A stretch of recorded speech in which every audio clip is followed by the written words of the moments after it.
I've got it regardless, so we're fine. Don't worry. Behavioral Health Wellness Environments for Living and Learning, Be Well for short, is here to help you live your best life and to be well. We're a multidisciplinary research team housed within the University of Kentucky College of Nursing.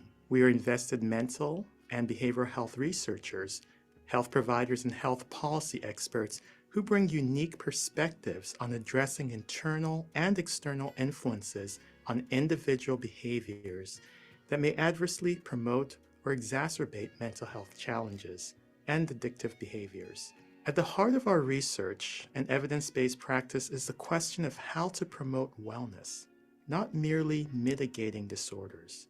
We strive to promote health and wellness among individuals facing mental and behavioral health challenges by integrating evidence-based solutions related to the 8 dimensions of wellness as endorsed by the Substance Abuse and Mental Health Services Administration. We're experts in mental and behavioral health integration and change, and serve as a resource for evidence-based mental and behavioral health research, practice, programming, and education.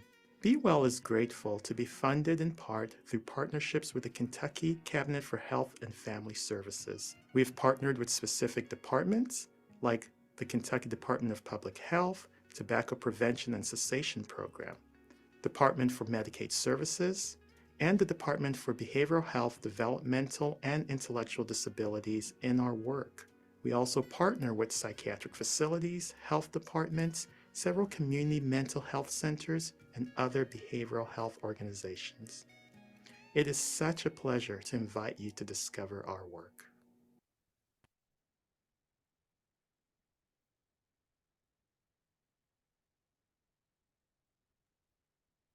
Hello, everyone. My name is Lee Taylor, and on behalf of our co-conveners, Department for Behavioral Health, Developmental, and Intellectual Disabilities, and Mental Health America of Kentucky, I want to welcome you to the System of Care Academy's 10th anniversary. I want to add a special thank you to the department's equity team and Partnership for a Resilient Kentucky for their ongoing efforts to enhance behavioral health equity, which helped make today's event possible. Our theme this year is celebrating our system of care, past, present, and future, and we are happy you are here for our celebration. I have 2 quick slides to share before we move into the presentation.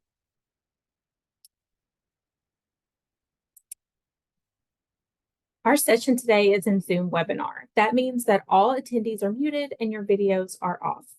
We are recording the session and we will have it available soon. Watch our System of Care Academy website for the link once it's available.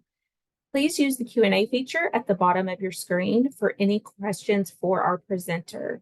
We will have time for questions and answers today. Any other questions, please use the chat box, such as technical difficulties and such. We are using auto captioning, and if that is not showing up, I'll turn it on in just one second. If you don't see the captions, click on the CC button at the bottom of your screen. If you've been multitasking, here's when you want to start paying attention. This is all about continuing education and certificates of attendance. You must be in the content portion of the webinar for at least 90% of the session to be eligible for a certificate. This is a mandate by the boards, and we cannot offer partial credit. You are not required to sign in via chat. You're welcome to say hi to everyone. Zoom captured your sign-in when you entered your email address to enter. That email address is the unique identifier used to track attendees for certificates. So it is a must to use the same email address when registering and signing in to each session. Within 2 weeks, attendees who are present for at least 90% of the session will receive an email with a session evaluation link. When you complete that evaluation, the next screen is your certificate. From that page, you can either save or print your certificate. We do not mail or email those. That site stays up so you can revisit it at any time to print off a certificate. We have certificates on there from 2019 through 2024. So I recommend bookmarking that link. And now my colleague Miriam Stillman will introduce today's presenter. Good morning, almost afternoon. I'm delighted to be able to present our presenter, Ingrid Cockhran. Ingrid knows firsthand how impactful trauma and toxic stress can be for children and families, and has dedicated her professional life to investigating and educating the public about the link between early trauma, early adversity, adverse childhood experiences, positive childhood experiences, and the consequences that occur across the lifespan. Specializing in creating equitable and inclusive environments within organizations, collective impacts, and grassroots movements, Cochrane uses her knowledge of stress, trauma, historical trauma, human development, and psychology to translate research concerning diversity, equity, and inclusion and trauma-informed practices into community, workplace, and organizational solutions. Cochrane graduated from the Tennessee State University with a Bachelor of Science in Psychology and has a Master's in Education from Vanderbilt University's Peabody College. And that Master's in Education specializes in child studies, specializing in minority and impoverished children. Her research areas are African American parenting styles, positive and adverse childhood experiences, historical trauma, intergenerational trauma, brain development, developmental psychology, and epigenetics. Her experience includes juvenile justice, family counseling, early childhood education, professional development, consulting, and community education. And she's also an adjunct professor specializing in Black psychology, developmental psychology, abnormal psychology, and personality theory at Tennessee State University. And most recently has just embarked on a new consulting, or made consulting her full-time gig, but following some really extensive work and with PACE's connection. And so I think that one of the things that I'm thrilled that Ingrid is here with us today is because she has experience both at the practical implementation level in communities and also at the highest levels of thinking about what do we have to have policy-wise to make that happen. I was first introduced to Ingrid. I saw her moderate a really challenging panel, and she was masterful at it. And I reached out to her afterwards and then have followed her work ever since. So I'm really excited that she's here today and very proud that Partnership for Resilient Kentucky was able to be a little piece of this. So Ingrid, with that, I'm going to turn this over to you, and I'm going to remind everybody to please put your questions for Ingrid in the Q&A, and all other things in the chat. We will be monitoring both, but we'll especially try to make sure we get to those Q&A. So take it away. Thank you so much for that great introduction. I hope everyone can hear me. I am very excited for the invitation to talk with everyone today. As stated, you can definitely use the chat to ask questions. This first section will be it'll have a lot of information, while the second session, where we will focus on community healing, will be much more interactive. But I've definitely allowed space for a good deal of questions, and I will have some space towards the break for any questions as well. I do like to give disclaimers. In my talks, I have images that may be disturbing. My discussions will be about race and trauma, and so I want to be very clear that all of the discussion that we'll have today is meant to educate, not to offend. There are no wrong questions, and there's no wrong way to ask questions. So I hope that you feel comfortable in this space to ask the questions that you want to ask. And I want to be, again, very clear as we move forward. We will have discussions about race, but historical trauma is not about race. It's about environments and systems. And so hopefully the technology gods are on my side today. Let's see. Hopefully you can see my screen. We can see your screen. You're not in slideshow yet, but I think if you hit that, Yes. yes, Thank you. it is showing the slides in slideshow now. Thank you so much. So as we are moving forward today, we're going to do an examination of racialized trauma specific to the state of Kentucky. I'm not a native Kentuckian, but I am from Clarksville, Tennessee, which is right on the other side of the border from Kentucky. I am a military brat, so my father was stationed at Fort Campbell, Kentucky. So I'm excited to talk to everyone today. This this discussion will really hopefully examine social determinants of health through a dual lens. First, obviously, we have a kind of a basic understanding that institutional racism is a driver of systemic issues to include social determinants of health. And so what I'll be adding to that today is that there is a dual impact from institutional racism along with historical trauma that are drivers of the social determinants of health and disparities that we see today. And so social determinants of health, as you can see here, are outlined as, the built environment, health and healthcare, social and community context, obviously education, and also economic stability.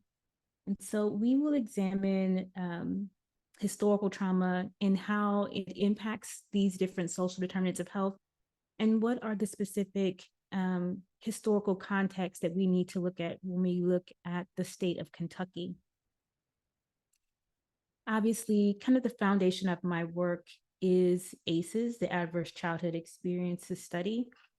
I am the former CEO of PACES Connection, where we, the whole point of our work was to raise awareness of the Adverse Childhood Experiences Study. It is the cornerstone of my work. When I was in grad school, I was introduced to the study, many years ago, and it has been very impactful on my understanding of, at the time I was studying African-American parenting practices, and I was introduced to the term historical trauma and the ACEs study during that time. And so just to center us, that original study really outlined 10 experiences that was found that if they occurred before the age of 18, really had lifelong impact, especially if unresolved. And so the categories were abuse, neglect, and household dysfunction. As we've had further studies, we understand that there are more than just those first 10 experiences that were studied that contribute to experiences of trauma in individuals. And so as you can see here, we have discrimination, poverty, racism, violence in general, intergenerational and cultural trauma, separation, family separation, and also divorce and things of that nature. Adjustments and major life changes like moving, bereavement and survivorship, and then adult responsibilities as a child. These additional experiences of trauma as a child have been found to be just impactful as those initial 10 that were studied. And what we'll focus on today is really intergenerational and cultural trauma.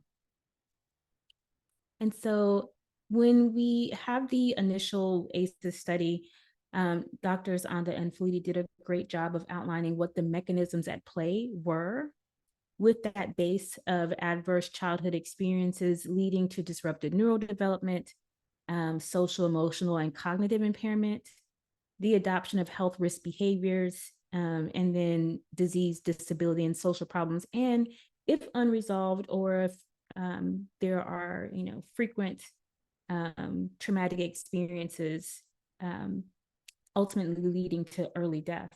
The initial study found that those who had 7 or more of those initial 10 experiences before the age of 18 were looking at a decrease in life expectancy of about 20 years, which is extremely significant. This is people passing away in their early 50s and 60s.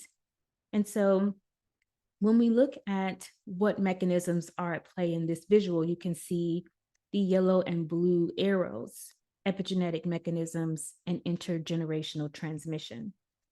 So this is what we will focus on today, especially intergenerational transmission. What Doctors Anda and Fleety are saying here is that as we experience trauma within our lifetime, we experience changes to our DNA. These epigenetic changes are a reflection of our DNA adapting to the environment that we're living in. So if we have comfortable environments, then we will have adaptation within our DNA to reflect that. when we have toxic, stressful, and traumatic environments, then we will have changes within our DNA to reflect that. And what that looks like is, the chronic stress-related diseases that the ACE study found to be correlated with early childhood adversity. And then on the other end, that blue arrow with intergenerational transmission, these are environmental factors that make it more likely for trauma to pass from one generation to the next. And I will do a deeper dive into what those factors are as we move forward. I also just want to remind everyone that if you have questions, feel free to use the chat, and I will be able to kind of jump in and answer those in real time. So one of my close partners organizations is the RISE Center. They are out of Richmond, California. And what they did with that original pyramid created by the principal investigators of the ACE study, they expanded it to include an understanding of historical trauma. And this has been an essential tool for me to illustrate visually what it looks like when we take into account the trauma of our ancestors, and also the structures that resulted from institutionalized racism and systemic racism. And so at the base for the RISE Center, they start with historical trauma. What this means is that when we have experiences in our lifetime that are adverse, like abuse, neglect, and household dysfunction, when we see the first pyramid that was constructed by Anda and Fleety, that is the starting point. What the RISE Center is asserting is that even before you are born, that the conditions that you're born into, the structure that you're born into, and the trauma of your ancestors is going to have an impact on the amount of trauma and the conditions that you are subjected to in your lifetime. And so let's dig into what that means. On the base of this pyramid from the RISE Center, we have intergenerational and historical trauma for communities of color. We also have nation building and what they characterize as white terror. And so I'll dig into that a little bit. This means that as we experience historically traumatic events like genocide, slavery, the Holocaust, war zones, and when we have kind of widespread collectively traumatic events like the world wars or a pandemic, such as one that we are coming out of now, that they create environments that are then so traumatic to individuals that they can then be passed along through generations. And those who are coming from a historically traumatic past, like descendants of chattel slavery, indigenous peoples, and people who are descendants of those who survived the Holocaust, that they have not just the experience within their lifetime, but they are also holding the experiences of their ancestors. And we move up to the green area, we have where, the structures and the context within people that people are born within. So it has structural racism. So because I'm born in the United States, I'm born into a system that is historically and structurally racist. And that means that I may experience more trauma based on the color of my skin. I may experience more trauma because of my gender. I may experience more trauma because of my sexual orientation. And this is structural and has nothing to do with me as an individual, but is the context that I am born within, the social political context that I am born within. And this leads to issues of social devaluation, cultural and economic exploitation. Obviously, this is where structural and institutional racism lives. And this is also where we understand the concept of white supremacy, at least within the United States. These are historical structures where we have proof through policy and those who were able to capture history in an accurate way that shows that we are living in this space and that this is the structure and these are the origins and this is the context that we are living within. And again, this space is structural and shows that we are more likely to experience trauma based on this structure. And then the Rise Center, when we get to the point where we are beginning at Anda and Feliti's pyramid, they have not just adverse childhood experiences, but they have included social identity threat, micro and macroaggressions, complex trauma, and ACEs. And so beyond ACEs, like Felita and Anda's pyramid, they've included some context around social identity threat. And this is an interesting concept that I think is great to include. This means that because of historical trauma, because of the structural issues that I am born within, that social identity threats manifest within my lifetime, especially in my childhood. This is supported by research that shows that children in America are aware of a racial hierarchy as early as age 3. And they can clearly articulate this. One of those studies is the doll test, where children pick out dolls based on characteristics that they have identified or associated with skin color.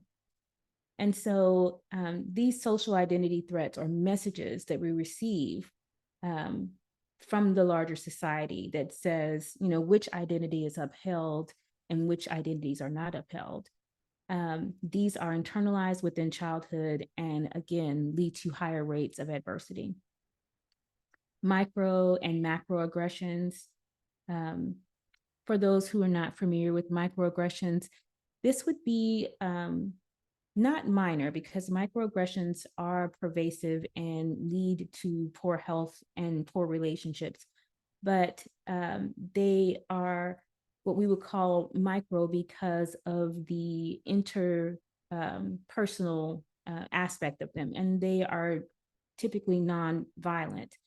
And so this is small slights that you incur at work, or these are again associated with identity threats, where there is a undertone of racism, sexism, ableism within our language and assumptions that we make about others based on these preconceived notions within our society. Whereas microaggressions are issues of how we see ourselves within the larger society. This is how we see ourselves based on media, the books we read, the movies that we watch, things of that nature. And then we have complex trauma, and the Rise Center included this because as we think about the research from the Adverse Childhood Experiences study, one of the findings that was most impactful is the correlation between adversity and poor health outcomes. And so these health outcomes that were highlighted in the ACEs study were chronic stress-related diseases like heart disease, cancer, and high blood pressure, and diabetes. These chronic stress-related diseases were really highly associated with those who had 4 or more ACEs in that study. And this is what complex trauma is. This is when you have compounded adversity in your childhood. Studies have found that children of color are more likely to experience complex trauma, or 3 to 4 ACEs before the age of 18. Complex trauma leads to a host of different issues, but it is highly correlated with poor health outcomes. And as we move further up and we get into kind of that gray area, this is where the Rise Center does a great job of bringing in concepts to further elaborate on Fleety and Anda's social, emotional, and cognitive impairment. They flesh out what it looks like when we talk about these types of impairment. One of the things that they included that I believe is very important to discuss is the concept of allostatic load. I've been presenting on historical trauma and collective trauma since about 2016. And one of the issues that I've had is that we haven't really had a collective trauma that would help people to understand the impact of allostatic load in a real way. So when we had, when 2020 came around and I, was being reached out to by people across the country to talk about collective trauma, this was, allostatic load was something that people now were really able to grasp. Many people during 2020, they understood that they were being negatively impacted by the amount of stress that they were under during the lockdowns.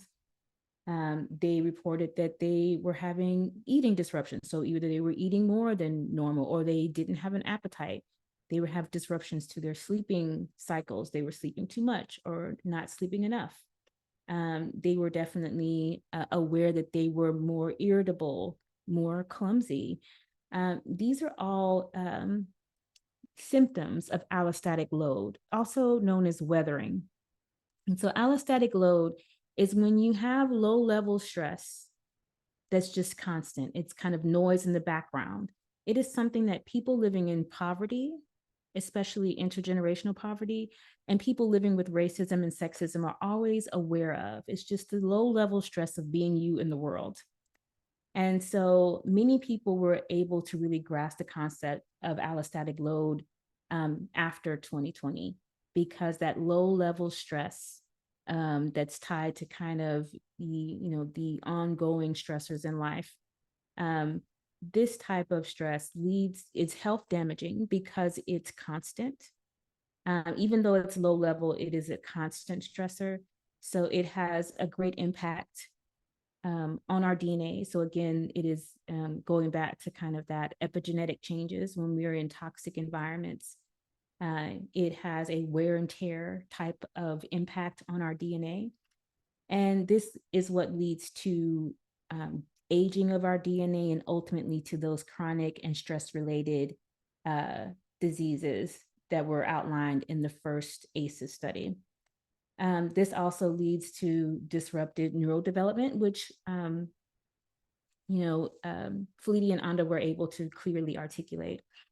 One thing that the Rise Center included that I think is interesting to talk about is white fragility, grief, rage, and the sense of compliance of people of color. This is kind of tied to a notion that they included at the very base where it says white terror. And I think it's important to discuss this as we talk about history, because we often think about historical trauma along the lines of race. We spend a lot of time focusing on deficit research on people of color. We know the disparities when it comes to Black children in education, or Indigenous children when it comes to internalized behaviors like suicidality and addiction and depression.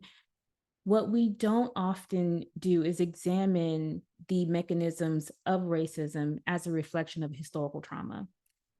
So white fragility is a reflection of the inability to talk about race in a real way without having a very real visceral reaction, or the tactics that were used throughout history where people of color were subject to violence based on white fear, or what we would call white terror. These are also symptoms of historical trauma. But again, we tend to look at historical trauma and social determinants of health and things of that nature from the lens of examining people of color and deficit views of people of color, as opposed to thinking through how does this manifest across the board, not just within people of color, but also within white communities and white individuals. And so we'll talk about that more as we move forward as well. And then as we move up and get into this kind of pink area, Anda and Felidi really talked about this as the adoption of health risk behaviors. This is an accurate understanding of the mechanisms of ACEs, but the RISE Center has added other issues and other ways of viewing the adoption of health risk behaviors. The word that they're using is coping.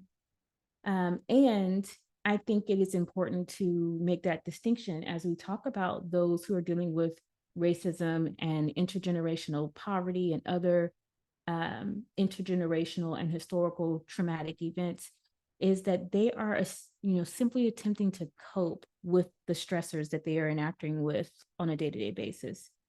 And that coping can lead to health risk behavior. And then also thinking through, how people of color and people dealing with poverty are really navigating these different oppressive structures and syndemics. And syndemics is just another way to say that we're dealing with lots of different issues at the same time. And how that is obviously going to lead to the need to cope. And whatever coping strategies you use, some of them could be health damaging and lead to, in you engaging in health risk behaviors. And I think that's an important distinction to make as we look at community level impact and we think about the ways in which we want to address issues of addiction and isolation and other coping strategies like in anger and anger management, and also how we view those people, which goes into the next one, which is burden of disease for people of color. When we think about the ways in which people cope with, whatever issues they are dealing with, poverty, but especially when it comes to racism and historical trauma, we often look at people of color and how they demonstrate or manifest the coping that they're engaging in and how they deal with the stressors. That we often see the way that they cope and deal with the stressors as an issue of stigma. We often criminalize these behaviors. For example, when we think about Black youth, I remember when I was working for the state of Tennessee and I was in the Department of Children's Services.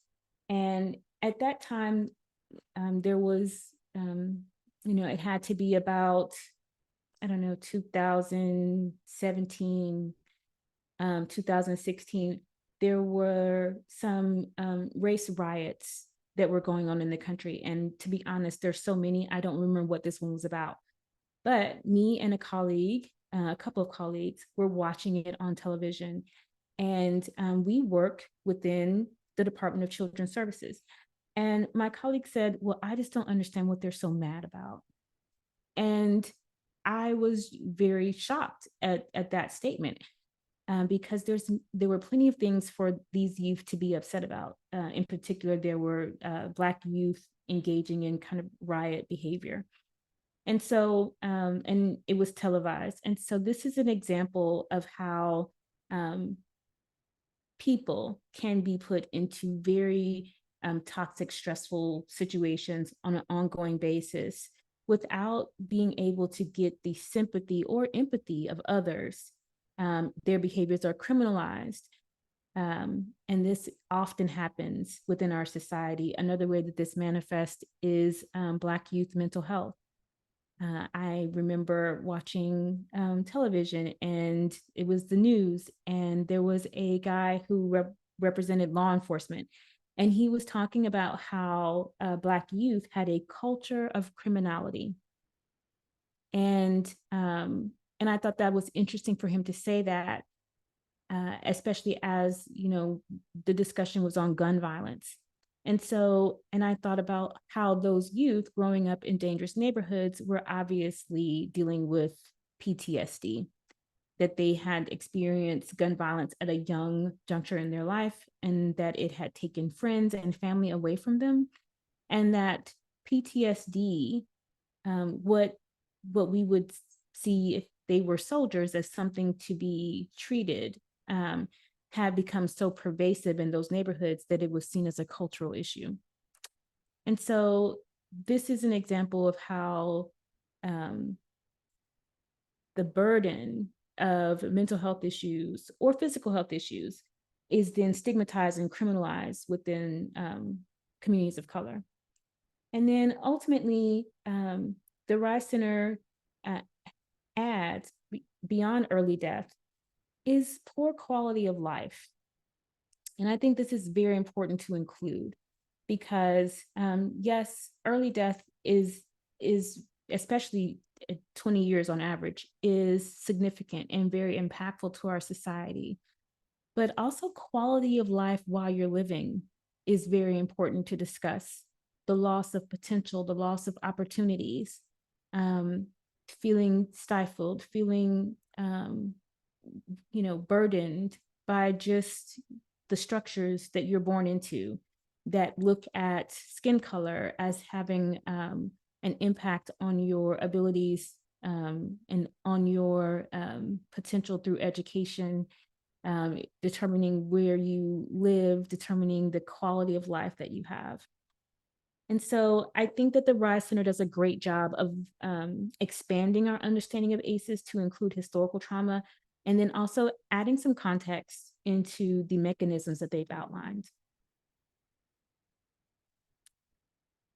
And so when we look at collective trauma and historical trauma, which are one and the same, but are within the context of history, individuals that are exposed to traumatic experiences, these events could lead to transgenerational transmission of trauma, especially within groups that are grouped by identity.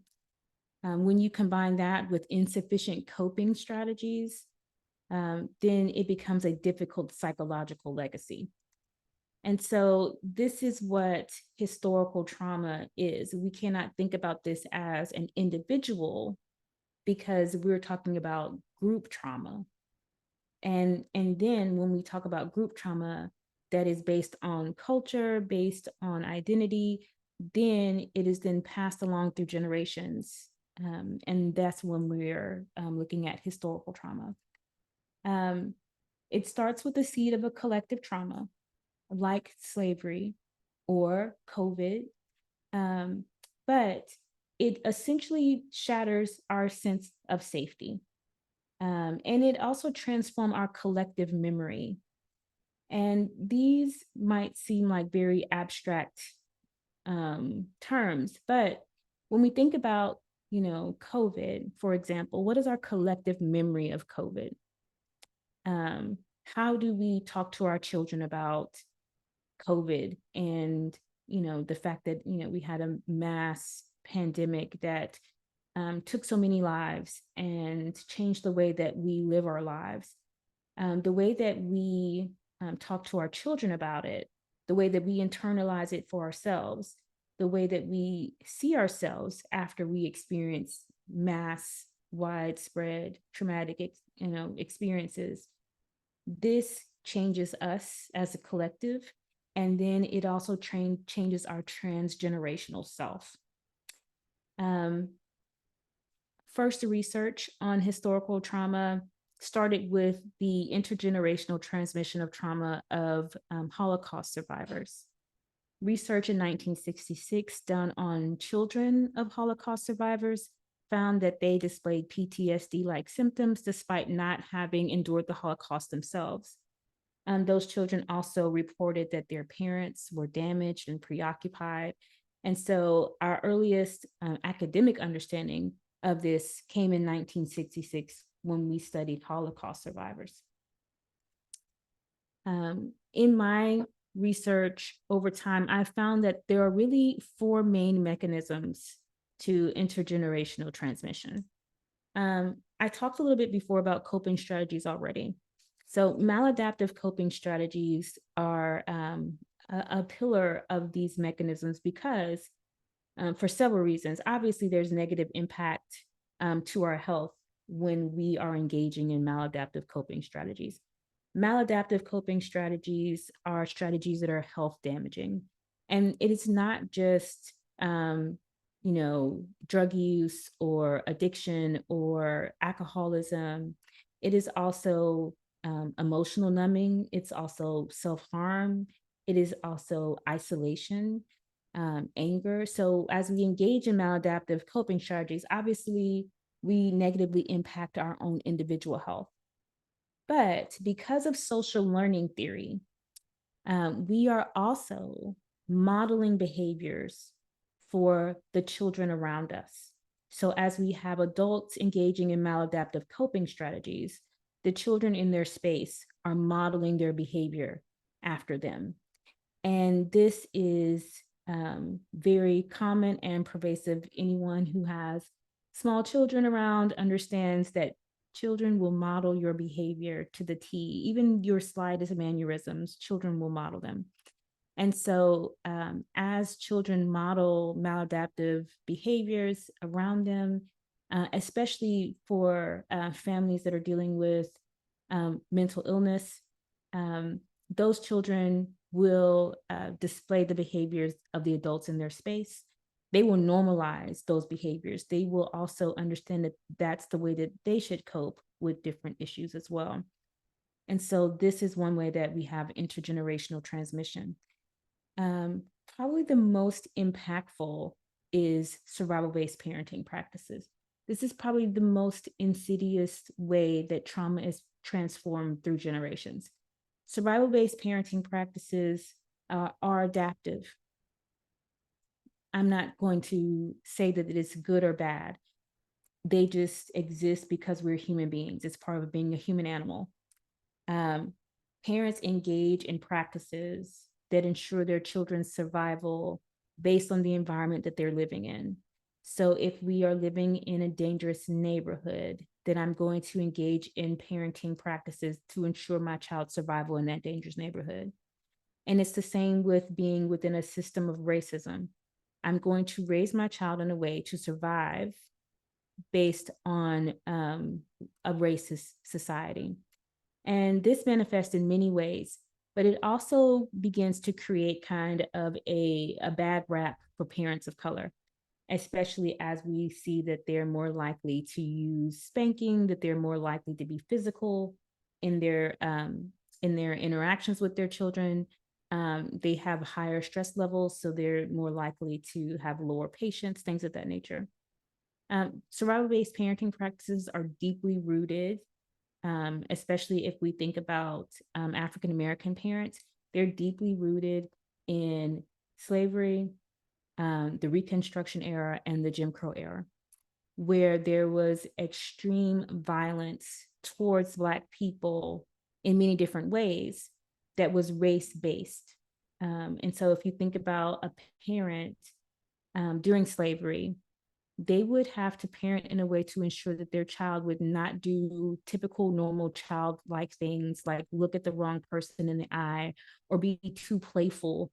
Things of this nature will require very strict, firm physical parenting for survival because the stakes were high. The stakes were life or death. And so even after slavery has ended, that we've moved out of Jim Crow and segregation, parenting practices are highly transmittable, meaning that we parent the way that we are parented. We learn our parenting practices from our parents, or we might have to unlearn them, depending on if we are cognizant enough to say that I don't want to parent the way that my parent did. So survival-based parenting practices are very impactful and are one way that trauma persists through generations. And then lastly, we have genetics. And this is really pointing to that epigenetic mechanisms that are highlighted in the original ACEs study. This is what we talked about with weathering and allostatic load. but those changes to DNA are then able to be transferred to others through reproduction. And we found that changes in DNA can be transferred to up to 3 generations in research. Those changes are highly correlated with physical health outcomes, again, chronic stress-related diseases, but also for mental health outcomes and cognitive deficits. And so when we have this intergenerational transmission, but it is tied to a specific cultural group, this is what we would call historical trauma. Historical trauma is when we have multi-generational trauma experienced by a specific group. The term itself was first coined in the 80s by Dr. Maria Yellowhorse Braveheart. She's a Native American social worker. She defined it as a cumulative emotional and psychological wounding over the lifespan. She also described it as a mass group trauma, and that it was accompanied with unresolved historical grief. And so when we think about what this looks like, we have to think about, again, trauma not being an individual occurrence, that we have adverse childhood experiences, we have adverse community experiences, and then we have what we would call atrocious cultural experiences like slavery, genocide, colonization, segregation, forced family separation. And so when we think about, what are some experiences that qualify as historically traumatic experiences and who this impacts, like I said before, this is not about race, this is about environment and conditions. And so here are some listings of historically traumatic events. I'm not going to go through all of them, but as you can see, we have police brutality, we have mass incarceration. People tend to think of mass incarceration as an issue that is modern, but mass incarceration started the year after slavery ended, especially because of the difference, the allocations made for incarceration when it came to the emancipation of slaves. And then we have community violence. People often don't see community violence as a historically traumatic event. But if we think about Uvalde, Texas, for example, where they had the school shooting that really impacted their community, you can understand that for generations to come, that incident will have great impact on that community. So community violence does qualify as a historically traumatic event. And then, of course, you see natural disasters and pandemics. Kentucky has recently had, I think about a couple of years ago, a very impactful tornado. Natural disasters are definitely historically traumatic events that have the ability to impact generations to come. And yes, I see in the chat for sure, internment camps or any type of like mass relocation is considered a historically traumatic event. So you see there where it says forced relocation and displacement, that would include any type of internment. And when we look at groups most impacted by historical trauma, this slide always gets me in trouble. People make it very clear that I am leaving some people off. I want to be very clear that this is not an exhaustive list. This is about most impact. And when I say most, I am looking at the statistics around health outcomes, life expectancy, and economic and social impact. And so when we're looking at most impacted based on research, we have Indigenous Americans, African Americans, especially African American descendants of slavery. people living in poverty, especially intergenerational poverty. I have done this presentation for quite some time, so I didn't always have LGBTQI on this presentation. And I kept, I was presenting on it so often, and people would always say, you need to add LGBTQI to your most impacted group. And I was blocking the information that they were trying to give me, mainly because I was seeing this as intergenerational trauma as an issue of genetics, or specific groupings that are tied by relation. And but when I had so many people talk to me about this, I decided to look into health outcomes, and I decided to include them because of the significant impact and health outcomes throughout history when it comes to LGBTQI individuals. So and let's see, I also want to make a distinction here when I have asterisks beside Latino and Muslim Americans.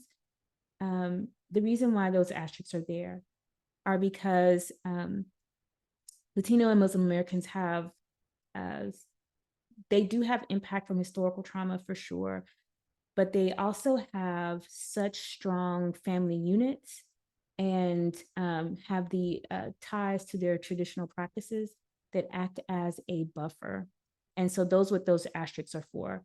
Still very much a group that is impacted by historical trauma, but I always like to highlight, and as we get further into discussion around what is healing, that we are very clear that being tied to your traditional practices, having strong family units and communities is a buffer and protective factor against historical trauma.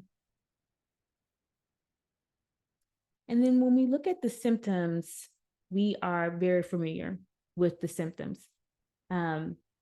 Vulnerability to PTSD, stress disorders, and other mental health issues.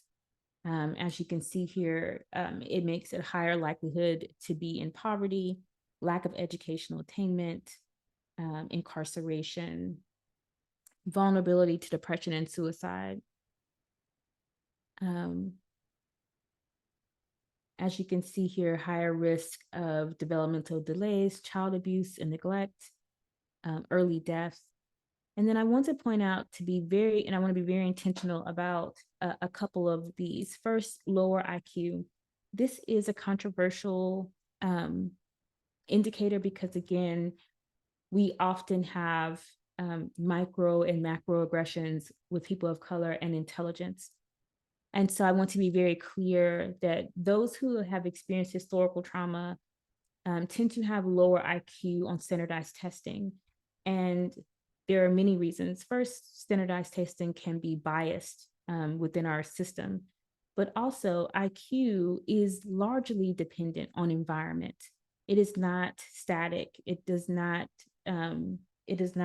stay in one spot. Your IQ is flexible and changing with age and also with your experiences. When you are experiencing high levels of stress and trauma, then you're going to have a dip in IQ even as an individual. So when we look at IQ on a larger scale as collectives, when we look at IQ based on race, environmental factors are the drivers for IQ. And then relationship difficulties. I'm currently writing a book for Harvard Education Press about stress in schools. And one of the things that I highlight is that children who are experiencing historical trauma or are experiencing ACEs in their life at the time, they tend to have relationship difficulties, making it harder for them to connect with their teachers and to have relationships in schools. Relationship difficulties are probably the most impactful symptom of all when it comes to historical trauma. We're talking about it drives divorce rates, single parenthood, poor coworker relationships, poor teacher-student relationships, poor parent-child relationships, poor sibling relationships.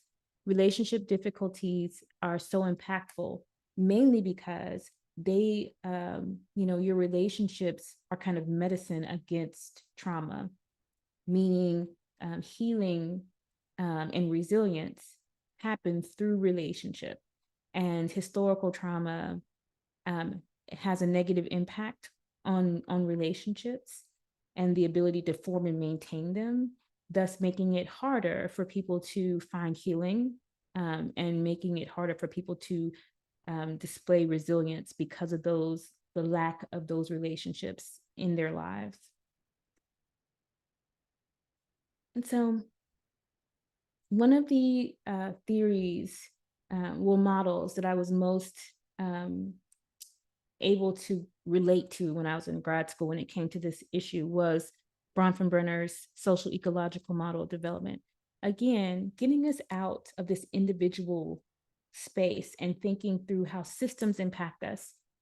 Obviously, the system of time, or the chronos system, how time impacts us, generational changes, but also all systems, the media, religion, law, race, gender, and other constructs, what our neighborhoods look like, our family relations. These all impact how we develop as individuals.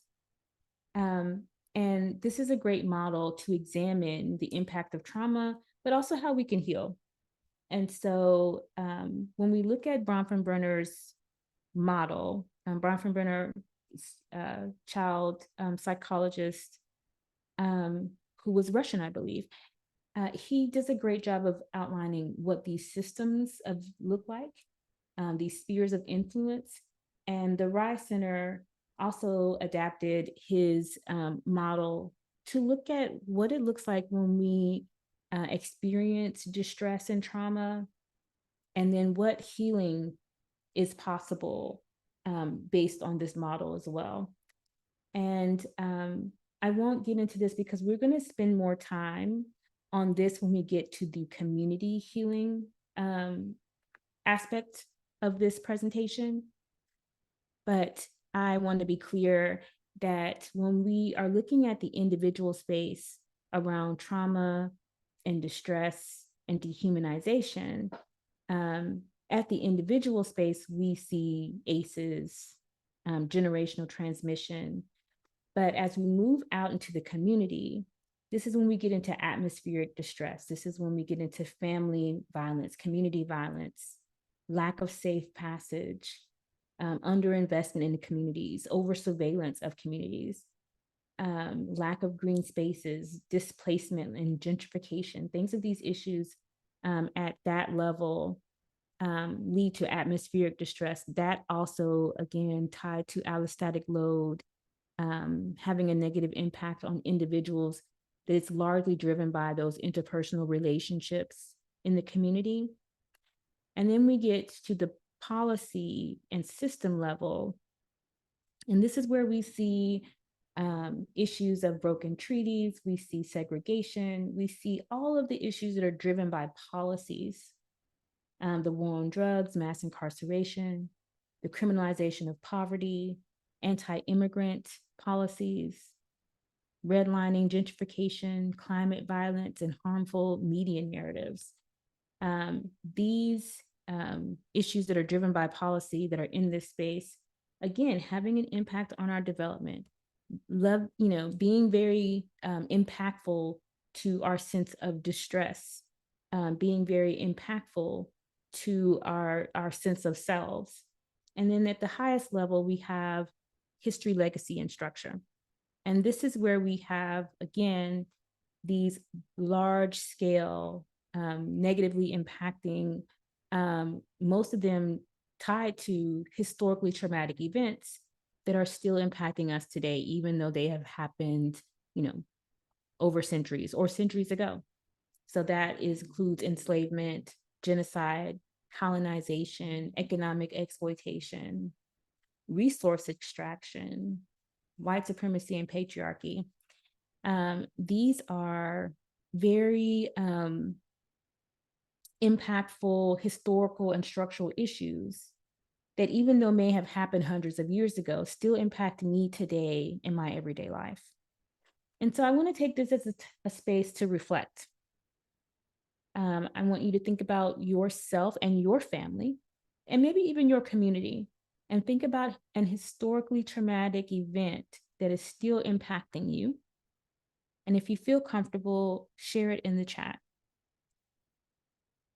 A historically traumatic event that is still impacting you, and your family, and your community. And if you feel comfortable, put it in the chat, share with others. Irish potato famine. Thank you, Marcy.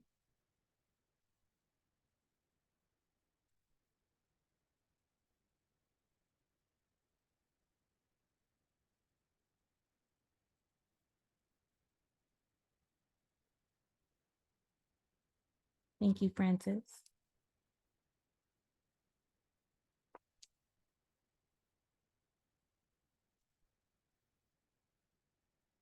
Yes, the Great Depression, yes. And yeah, the DC snipers. And as you can see, as things come in, you'll see that these are not all tied to race. They're not all tied to kind of social issues. Some of them are tied to very distinct traumatic events that were widespread enough and happened at critical times in your development that they stuck with you. And you think about, some of you are also including things that may have even happened to your grandparents. And so the experiences of your grandparents shaped you because they raised your parents and your parents raised you. I appreciate some of you including economic downturns. People often don't talk about economic downturns. So the Great Depression, the 2008, 2009 economic downturn. These are issues that are very impactful, really impact families. They change the way that we operate. They change the way that we see ourselves. They change the way that we see others. And they are all definitely rooted, probably with the exception of natural disasters. Even though natural disasters can be indirectly rooted in systemic issues and racism, because racism also shapes our built environment. But with the exception of natural disasters, they are all grounded in nation building, exploitation, enslavement, genocide, colonization, and the effects of it. So even the economic downturns are tied to how we have structured our systems around money and and capitalism, and the have and the have-nots. And so as you reflect on whatever those events are for you and how they impact, again, you, your family, your community, you can see that, historical trauma is very relevant to the way we live today, and also highly connected to those social determinants of health. And so let's think about what this timeline looks like. I often use the timeline of institutional racism from the African-American viewpoint. I do this, one, because I am African-American, but also because anti-Black sentiment in America is the most prevalent and most harmful.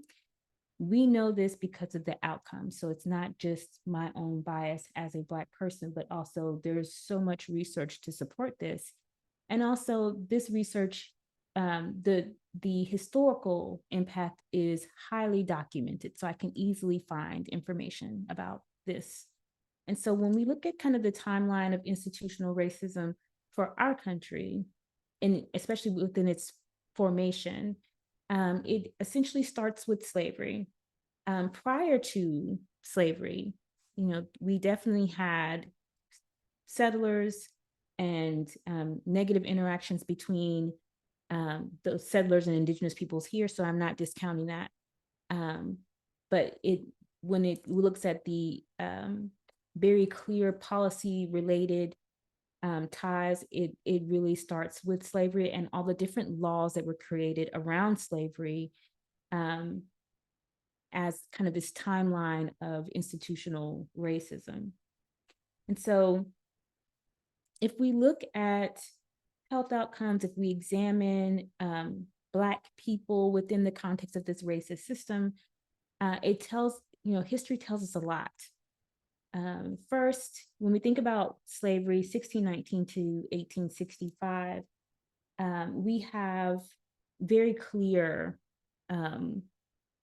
research that shows that slaves, they experience great stress and toxicity. The average lifespan was 23 to 25 years. They had very high rates of infant mortality. They had very high rates of death before the age of 14. And their health was mostly impacted by intense labor and lack of medical attention. This is really an indication that, again, slaves were treated mostly, especially in plantation settings, they were treated as livestock. As we move further north, there's more of a domestic treatment of slaves, but in the South, to include Kentucky, we have more of a plantation setting. So this led to poor outcomes that were highly preventable, again, due to poor diet, intense labor, intense stress, lack of medical attention, and communicable diseases. Okay. Let's see, when we think about mental health, I like to include this. My background is in psychology. But I always want to include kind of the pervading, the pervasive mental health attitudes at each stage. During slavery, the belief was that slavery was the natural way of being. It's like a natural law or order for people. And so much so that when you had slaves who were attempting to run away often, they would be diagnosed or could be diagnosed with what was called drapetomania. And so during this time, the field of psychology had not broken off separate from medicine. So a physician came up with this term, and he characterized it as an irrational desire to escape slavery. And so this diagnosis was encoded into not exactly textbooks, but a clear understanding of the behavior of slaves. And treatment for this diagnosis, the treatment that was recommended was beatings and more intense labor.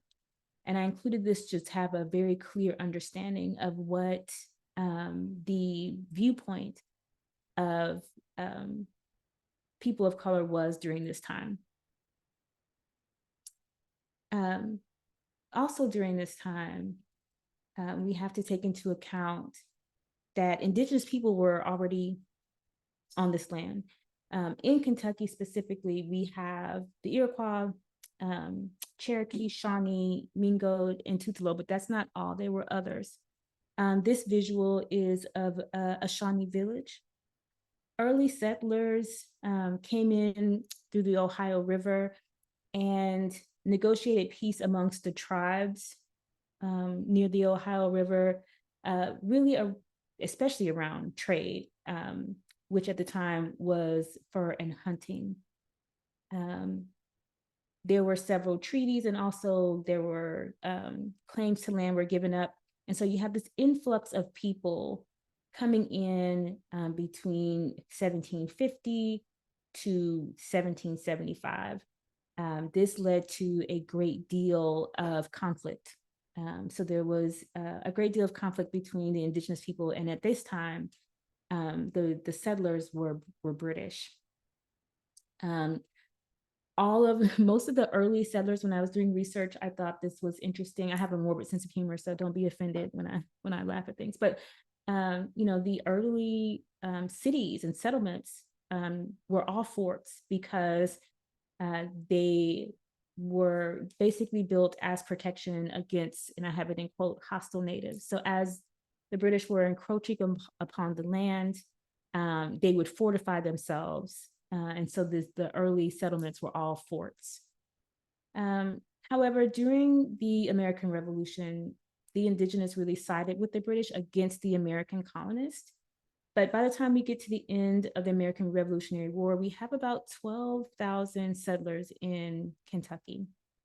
Kentucky becomes a state in 1792, and then very quickly after that, we have a few Indian boarding schools, which were created with the purpose of assimilating Native children, specifically male, specifically boys, so that they could, quote unquote, survive in a white man's world. This was, obviously, eradicated once we have the Indian Removal Act and the subsequent Trail of Tears. And so this essentially pushed out all of the, well, not all, but most of the indigenous peoples in Kentucky. When we look at slavery itself, it was concentrated in the bluegrass region. About 1/3 of white families owned slaves during slavery. It fluctuated, but even towards the end, about 1/3 of white families owned slaves. Louisville was had the largest slave population. It greatly impacted the prosperity of the city as it was exporting a great deal of slaves. And I want to be very clear, especially since Kentucky is not really known as a slave state. Kentucky did have slaves. It was a part of the slave trade. And it was also the area or the state that had the highest cost for slaves. So it was big business. Slaves had the highest cost in the country in Kentucky.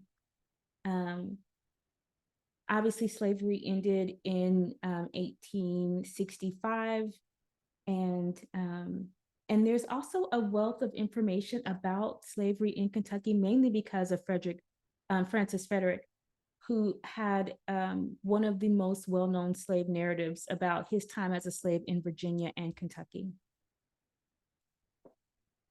As you can see from this article from the New York Times, as highlighted, the cost when it came to Kentucky is that they had a higher value. This resulted in a couple of different things. It is the source of this narrative of Kentucky being, the place where we have nice and friendly slave owners. There's no such thing as a nice slave owner, but we have these narratives about happy slaves. And we get this from areas like Kentucky, where the cost of slaves was so high that people were less likely to damage their slaves. They were less likely to harm them, less likely to kill them because they cost so much. And so they wanted to keep their slaves, quote unquote, happy so that they would work well, so that they wouldn't have to be subject to beatings or harm. But on the flip side, this also made family separation very common in Kentucky. So because of the high value of slaves, they were often separated very young, more so than other places in the country, because you could sell a slave infant for a lot of money. And so family separation was extremely high in Kentucky for that reason. Let's see, I see that we have some questions. So I want to, make sure that we are. So as I said before, Francis Frederick, he has one of the most well-known slave narratives. He talks about his time as a slave in Kentucky. One of the things he talked about that really stayed with me as someone who focuses on child well-being and understands the impact of hunger as an ACE, is how children were fed. And so I included a quote from his book where he talks about the dinner hour where basically the children were fed out of troughs like pigs. And every time that they were fed, there would be fights because it was really kind of a tactic to ensure that, you know, survival of the fittest, that the bigger kids, the stronger kids would be the one who could eat more, and that they would fight over food. And so I thought that this was important to include because as we think about intergenerational transmission and we think about food scarcity and the impact of that and what it has on children and how this has been passed on through generations, I think it's important to make this distinction here. Again, people treated as livestock in a real way. Some of the trends from the slave narratives during this time were obviously, again, family separation being very common, more likely to happen because of the great value of slaves during this time. Obviously, whippings and beatings, but also suicides, which is not something that's often talked about. Many slaves committed suicide, especially after whippings and beatings. The high prevalence of rape and incest, and then torture. So when and this would often happen, torture would often happen in two ways. First, either because of the slaves that people were paying for were not working as much as they would like, or if they attempted to escape. So torture tactics during this time were whippings and then salt being put into wounds and things of that nature.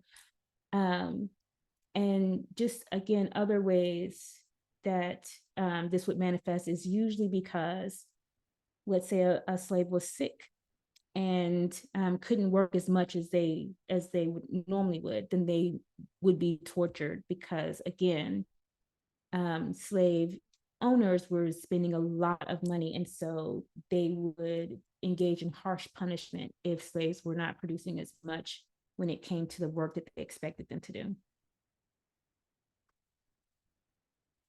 So slavery ended, and we move into the Reconstruction era. The Reconstruction era was a time of intense, overt racism. So this is the time where before, people were reluctant to harm and kill slaves because they had value. Now slavery is over. Black people no longer have quote unquote value. And so now we move into what is known as the Black Holocaust. This is where we have the beginning of our domestic terrorism against Black people. This includes murder, lynching, rape, arson, and of course, mass incarceration. The uptick in domestic terrorism against Black people is the reason why this period is known as the Black Holocaust. So we had race riots, race massacres. We had very clear efforts to prevent Black people from voting, from engaging in their citizenship. And again, this is again known as the Black Holocaust because of the intense, overt racism, lynchings, rape, arson, mass incarceration. This is also where we have slavery kind of morph into sharecropping, but still being unpaid labor. And the health outcomes did not really change from slavery because, again, now we have less support. So there's more starvation. There's still that poverty and intense labor because we have unpaid labor. And then on top of that, we have the beginnings of domestic terrorism. So it was actually a very dark time in American history for African Americans after slavery ended. During this time, Kentucky was in a unique position because it was really acting as a Southern state during this time. Didn't have as much violence as some Southern states, but still had very clear efforts to limit Black freedom after slavery. So laws were put into place around, again, sundown towns, so curfews, preventing Black people from being involved in the legal process, from voting, laws preventing Black people and white people from getting married or having interracial relationships. And so this was so prevalent in Kentucky that Kentucky is the only non-Confederate state to be placed under the jurisdiction of the Freedmen's Bureau, which was a bureau dedicated to helping with the transition for Black people from slavery to citizenship. After the Reconstruction era, we move into the Jim Crow era. This time period is where we have, again, an increase in the violence in Kentucky specifically, mainly because of what is called the Great Migration. So we have an influx of people moving out of the Deep South into areas like Kentucky, the Midwest, the North, and the West. And so as this happens, we have an influx of Black people moving into areas that are traditionally white as they are attempting to have a better life. And this leads to a great deal of labor disputes, but then also just kind of, again, this increase of domestic terrorism. But fortunately, during this time, Black people have an increase in their life expectancy and health outcomes, mainly because they are at this point getting paid. So they're getting paid for their labor, sharecropping is down, and they're also moving out of the Deep South and experiencing more money and getting paid more because they move up into the North and the Midwest. And they're experiencing less overt racism, and they're also being able to kind of get a living wage. And so as we think about like what were kind of the mental health, psychological implications during this time, this is the time when we engaged in the doll test. There's a real, uptick in research of Black people as we are going through kind of the civil rights movement, or what's leading up to the civil rights movement. And they're studying, trauma. This is when we have the trauma study for those who lived through the Holocaust. So there's this interest in the implications of trauma, the implications of slavery. There's interest in the civil rights movement, and IQ testing is happening during this time. And so there's just more interest in studying Black people. This is, depending on who you ask, is good or bad. But ultimately, when we look at research of African Americans, it starts during this time period, and it's not leading to better outcomes. It really has created a cachet of research that is deeply rooted in scientific racism. So we have people researching Black people, but they're researching with racist ideology. And they're saying, Black people have lower IQ, Black people have poor health, and it's a reflection of their, genetic inferiority. This is because in the 1700s and the early 1800s, we have a kind of an educational phase really coming out of Europe that is saying that people are being grouped by race, and that some races are civilized, some races are semi-civilized, and some races are savages. And so this is encoded in textbooks. It's being talked about in educational facilities. You can go online and pull up the research studies that show this in research databases. And what they were saying then was that Black people and Indigenous people were genetically inferior, and that was kind of the reason for lower IQ or poor health. So much so that discussions of this were talked about in Congress and have been encoded into our history, as we see specifically in the medical field, when slaves were when slaves were emancipated, and then we see poor health outcomes and higher rates of communicable diseases, Congress then debates on what should be done about it and if money should be spent. And the discussion quickly dissolved into, well, we shouldn't spend money because these issues are not because of our structures, it's due to genetic inferiority. And so scientific racism is probably one of the most damaging aspects of this time period.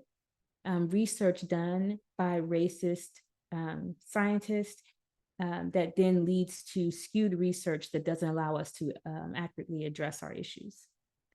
So I see the chat, and I want to be flexible. So we can take a break now, but I don't believe we're scheduled to take a break for another 20 minutes or so, but I'll leave it up to Mariam, do you want to take a break now, or? You tell us in terms of the presentation. If it's better to wait, we'll assume that people can take care of themselves as they need to, but we're planning you're planning what, a 15-minute break or so, or how long? No, there's a 30-minute break at 15 after. Okay, perfect. That's great. I think as long as people know that, that's great. Okay, sounds good.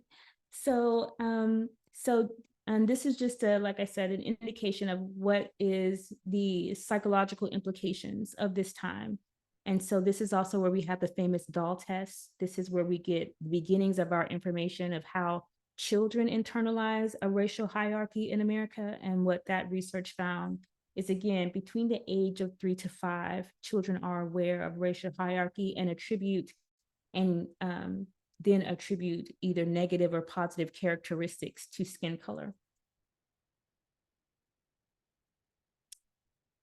And another thing to point out is that during this time, Kentucky is one of the areas of the country where we experience high rates of racial violence. The estimates are between 150 to 200 documented cases of lynchings in Kentucky. This visual is a depiction of what we call the Old Proctor lynching tree. This is in Russellville, Kentucky. And during this time, people who were lynched consisted of both men and women, and also white abolitionists. We have notable race riots during this time, mostly around racial bullying, as we have, again, this influx of people coming from the Deep South, really moving into white spaces for the first time. In response to that, we have a lot of, riots and fights, especially around segregation, using white spaces like streetcars and public transportation, and definitely different, conflicts between Black people in law enforcement and also Black people and the National Guard for Kentucky. Obviously, in response to the assassination of Martin Luther King, there were riots here in Louisville as well. So factors that contribute to poor race relations in Kentucky, some of you have already talked about them when you talked about like the historical trauma. So the Great Migration, the World Wars, the Great Depression. The Great Depression and the Dust Bowl happened at the same time. The Dust Bowl really impacted the Midwest more, but Kentucky is still a very agricultural space. And so it led to food scarcity and really exacerbated the food scarcity during the Great Depression. That impacted Kentucky as well, and World War II. And so this is where we have these larger collectively traumatic experiences already, really having an impact on groups that are already experiencing historical trauma. So I also want to highlight how the New Deal really impacted home ownership in Kentucky. So a great deal of home loans were given out during that time. It led to a process that we call redlining. This was greatly impactful in Louisville and certain areas in Kentucky as well. This also greatly impacted economic stability and mobility for people of color in Kentucky.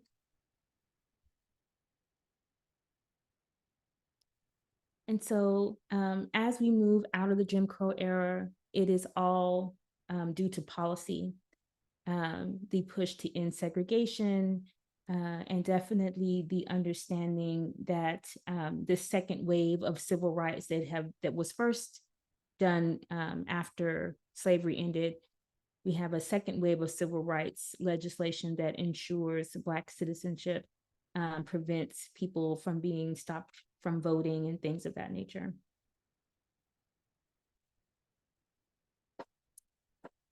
Then quickly after that, we move into the space of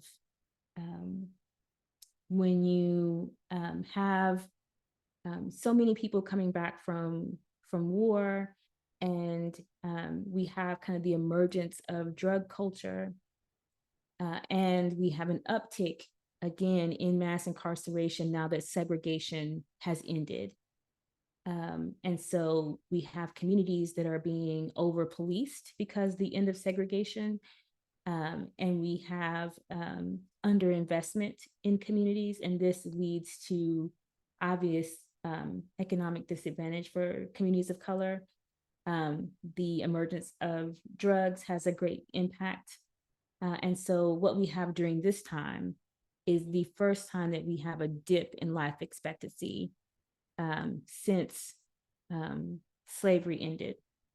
And this dip was really correlated with the homicide rates, obviously overdoses and other complications from the crack epidemic, and then high rates of HIV/AIDS. This led to distress when it came to the African American family as a whole. So this led to an increase in single parenthood, what we call Jane Crow, which is the huge influx of Black children being taken from Black mothers, and Black mothers being incarcerated for addiction issues as opposed to rehabilitation. This is where we begin to see more interest in the cultural understanding in the field of psychology. So this is when we have the term historical trauma term. This is also when we have the social cultural leg of the psychological field coming about as well. So due to the war on drugs, one of the ways that Kentucky is greatly impacted by this is incarceration. Obviously, there's racial disparities across the board when it comes to social determinants of health, but Kentucky is particularly impacted by mass incarceration and racial disparities in incarceration. As you can see here, when we look at the demographics, you'll find that even though Black people make up only around 8 to 9% of the population, they make up 20% of the prison population and 18% of the jail population. And as you can see here, there's clear disparity. And we also see some disparity with Indigenous and Native Alaskan and Hispanic. And this is what would indicate that there is a correlation between incarceration rates and those who have historically traumatic past.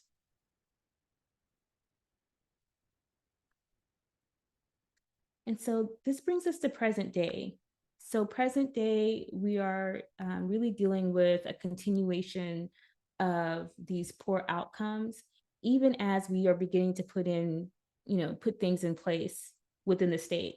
Kentucky's been doing a great job of addressing their social determinants of health. When I was doing the research, I found that you're already engaging in kind of these healing practices around truth and reconciliation, and really highlighting your past and bringing forth, the different healing practices that can bring about systemic change in Kentucky.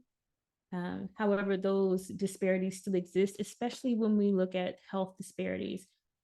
Really want to highlight again, heart disease, diabetes, stroke, perinatal issues, so mother-child health, cancer rates, and homicide. And so there are still disparities there. And, we'll talk a little bit more about what it looks like to address those disparities after the break. And so I want to leave with solutions and what we'll be focusing on when we return from our break.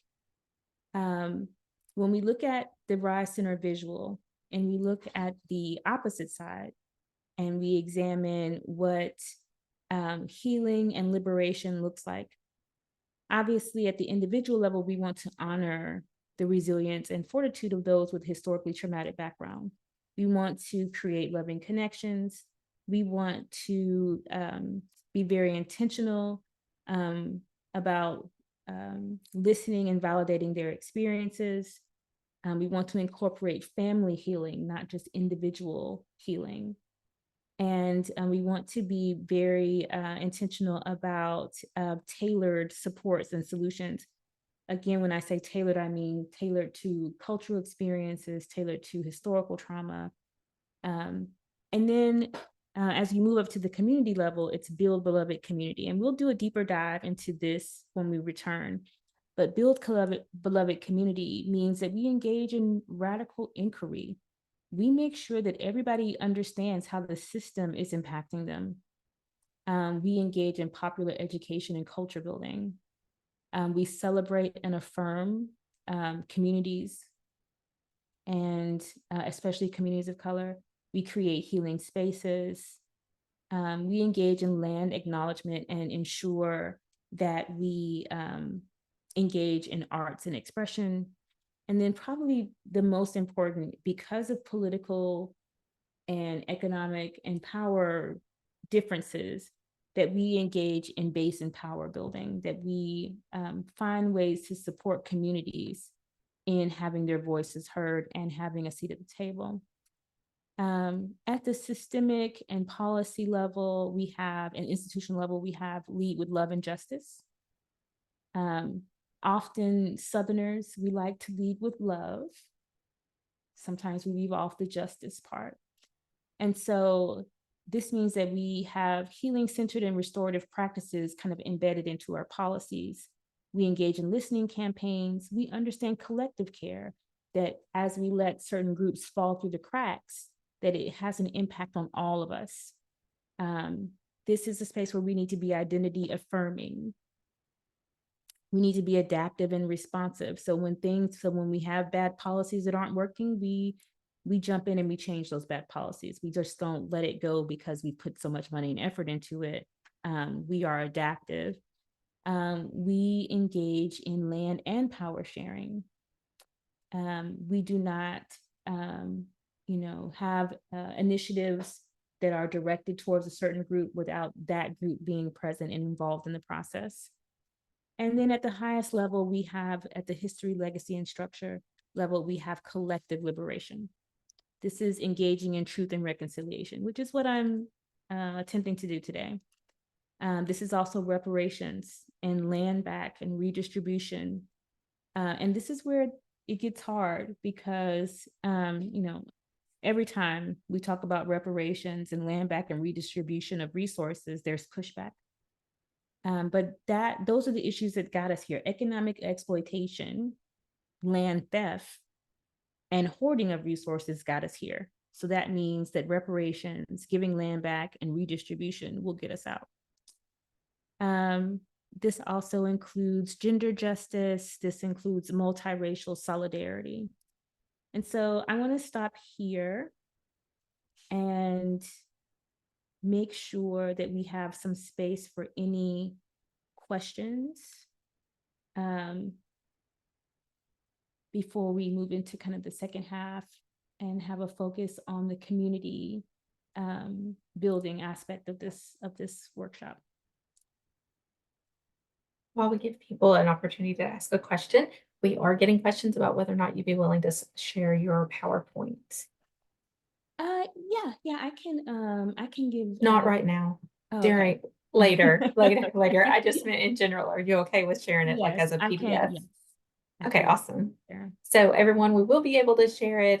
We can send that out via email. Not today. And I know that we had some things in Q&A before, but I do want to give some space for any questions about what we've had so far, because I know it's a lot.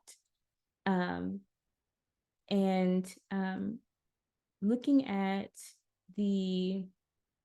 some of the comments in the question space, Gary, I like what you said, and this is because it's something that I say a lot.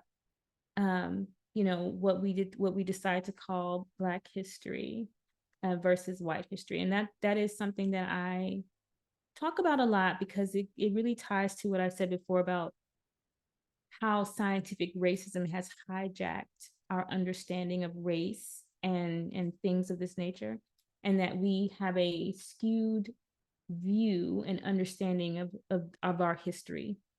And so when we talk about these issues, you know, we do want to put things where they belong. And so, for example, if I'm doing research about deficits outcomes in education, if I do that research without the context of racism, it just leads, you know, people to believe, oh, this is an issue in the Black community, or this is a cultural issue, things of that nature. We have to be very intentional about talking about the impact of racism on groups. So when we say that, you know, slavery is Black history, that's not true. We have to include, you know, slavery is also white history.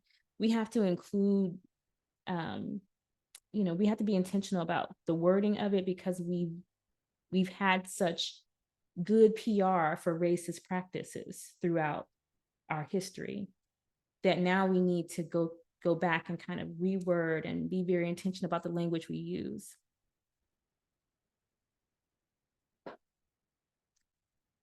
Thank you in the chat. Any other questions before we go on a break? I planned a good long break so people can eat and stretch and go for a walk, and then we can come back at 15 minutes till, right? I think the 30-minute break. And then we'll jump into kind of the community focus, and we'll dig apart the Build Beloved community and what strategies look like. That is going to be light on slides and heavy on interaction. So I'm looking for you to think through these concepts with me and to give your feedback and think through what these concepts can look like where you work and where you live. I hopped on uninvited because, you know, I do that. But I just wanted to say, Ingrid, that I really appreciate some of the like very specific examples that you gave, because even as somebody who's been paying attention to historical trauma, and, you know, I'm a trauma expert and I've been thinking about this in a variety of ways, to hear you talk about the way children were fed dinner and the impact of that, and some of the other examples that you gave were so powerful in reminding me of the depth of what we're talking about here.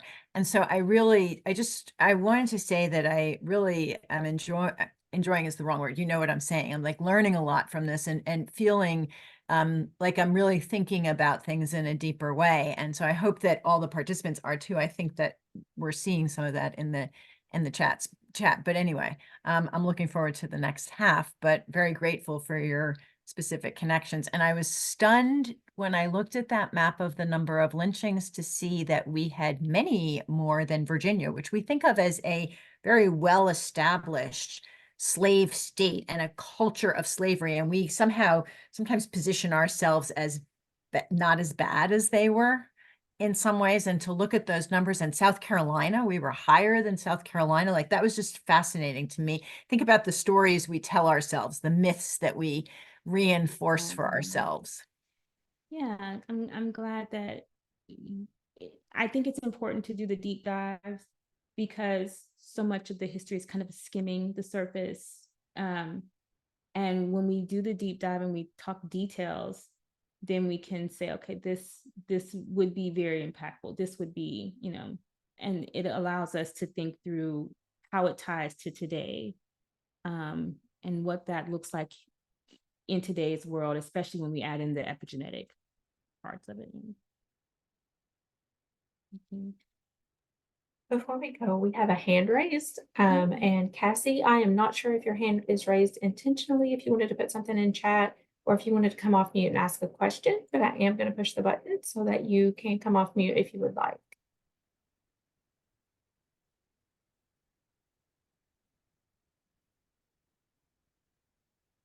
Maybe that's an accident. So I'm just going to lower your hand, and you have a question, go ahead and put it in Q&A or the chat box. So you all enjoy your 30-minute break. We will see you back here at 1:45. Get a couple bonus minutes there. And if you have a question in the meantime, you can use the chat or Q&A. We'll be around. Lee, can you remind people about the preferred way is not to log out of Zoom, but to just leave it on and Yes. mute it. But there are Yes. some people who are saying that they're going to need to because schools are closing early because of weather and things. So will they be able to get back in? Yes, you will be able to get back in. Also, if you need to log back in using your phone, that's fine too. It will likely still ask you for an email address. So just don't do it while you're driving is what I'm saying. Do it when you can type in that email address. But yes, it's fine if you rejoin from another device. The link will still work later. So if you need to log out for any reason, go ahead. If you don't need to, feel free to stay on. And Zoom will continue to track your attendance. But if you have to log out and log back in, that'll be fine too. You'll still get your CEU credits.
Hello and welcome back. I hope you guys were able to grab a drink or to grab something to eat really quick.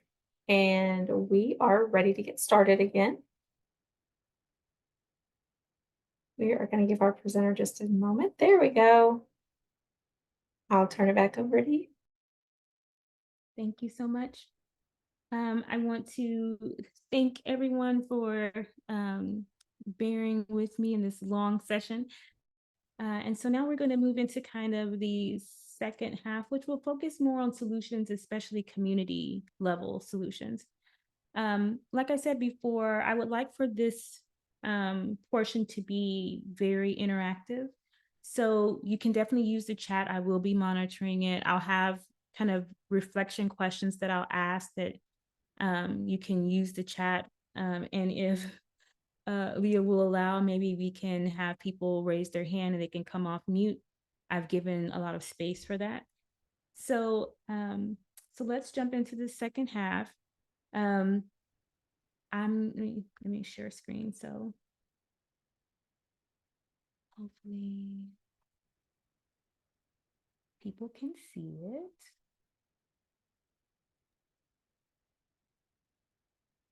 We're seeing the slide deck on the left right now. Yeah. Perfect. Okay.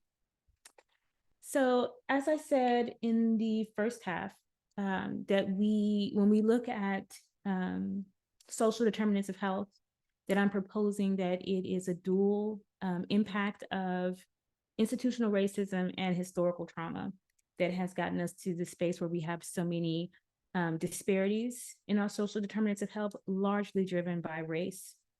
And so when I talked before about what's next, what are the solutions? Obviously, the Rise Center has given us a great framework for healing, but also Pace's Connection has given us kind of the beginning of like, what does it mean to get started in this space? And so I was a part of their race and equity work group back in 2019. I always like to say that it was the date that we did this work because I want to be very clear that it was prior to 2020. So, and if you know what I mean, you know what I mean. But so, you know, we have these levels to the work that we want to do. Yes, trauma aware and trauma informed are a good start. But when we look at, you know, issues like historical trauma, what we want to do is ultimately become a just society, that we are equitable. And so what does that mean? And what are the next steps? So trauma informed is the first step. And so you need to go from being trauma unaware of what trauma is doing in our society, to individuals, to communities, to our systems. And then we want to move to being trauma informed. And so this means that we want to make sure that our communities are trauma informed. That's kind of the first step. And so what does trauma informed mean? It means that you recognize the impact of ACEs, that your practices and policies and things of that nature are informed by science, the science of both adverse and positive childhood experiences. And then you can begin the work of moving into being healing centered. When we understand historical trauma, we then become very aware of the need to heal, because historical trauma and collective trauma are on a collective scale. And so we're not talking about individual work here. And this is where we get into kind of the first reflection question. The question is what does individual resilience matter when we're talking about systemic issues? So again, do we think that individual resilience is able to overcome systemic issues? And you can use the chat and you could just say yes or no. But the question is individual resilience relevant when we're talking about systemic issues like historical trauma and institutional racism and systemic issues?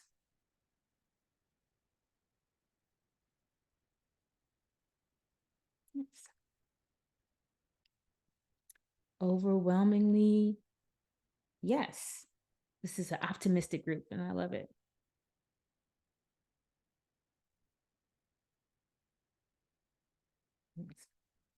So I see lots of yeses, and there's no right or wrong answer. My answer as an individual, I would say that it's not sufficient.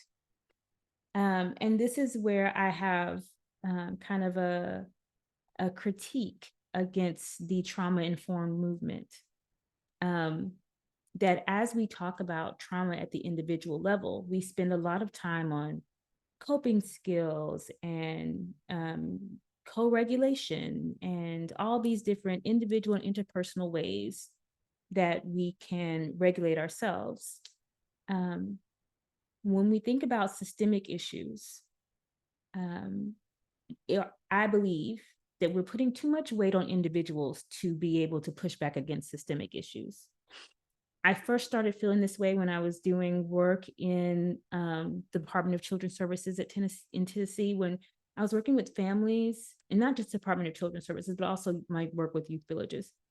But I was working with families that were, doing things like attempting to get their children back from the child welfare system, or wanting to find ways to work with their children to address their child's suicidal ideation and things of that nature. And I saw these families really on the hamster wheel, really working hard, really not even knowing exactly how to get to their goals, but very, dedicated and very much wanting those things to happen for their families. And the system was very overwhelming to them. And so when we think about individual resilience, we have to think about it within the context of the larger system. And so, yeah, I see some in the chat with my wording. So sufficient, yes, sufficient or relevant or basic. Yeah, I think sufficient is the best word. Is it enough? Is individual resilience enough? And so again, there is no right or wrong answer. But in my work, this is where I came across, and I was working in systems and in the Department of Children's Services and with youth villages, and really just interfacing with systems and institutions. And I thought, if it was me in that space, would I be able to get my children back after a tragedy has impacted my family? Would I be able to do that and keep a job and maintain my relationships? And so when we are in this work and we are thinking about what we want to have happen, we want to be as really, as focused on systems as we are on individuals. If we are pushing for individuals to engage in coping, to go to counseling, to do all the things, then we also need to think about how are we putting our systems to task. And this is where this work begins to happen. It happens at the community level, because that is the first level where we can still have a great deal of impact. Often at the policy level, institutional level, we can feel kind of helpless in that space. And so when we are looking to do the work in the community level, it first starts with being trauma aware, and then trauma informed, that we recognize the impact. And then PACE informed, that we understand that we can cultivate positive experiences to act as a buffer. And then ultimately we wanted to move into healing centered and just society. So let's look at, what does it mean to be trauma informed? I have a feeling that this is a group that knows exactly what this means. So I'm not going to spend a lot of time here. But I see your point, Margaret. Yeah. So, there's so much going on. We have to think about what our individuals and families can do, dealing with, again, allostatic load, other things that we are just not on our radar. So yes, thank you for your point in the chat. Like I said, I have a feeling as though this group is fully aware of what it means to be trauma informed, but I always like to do like a very clear overview.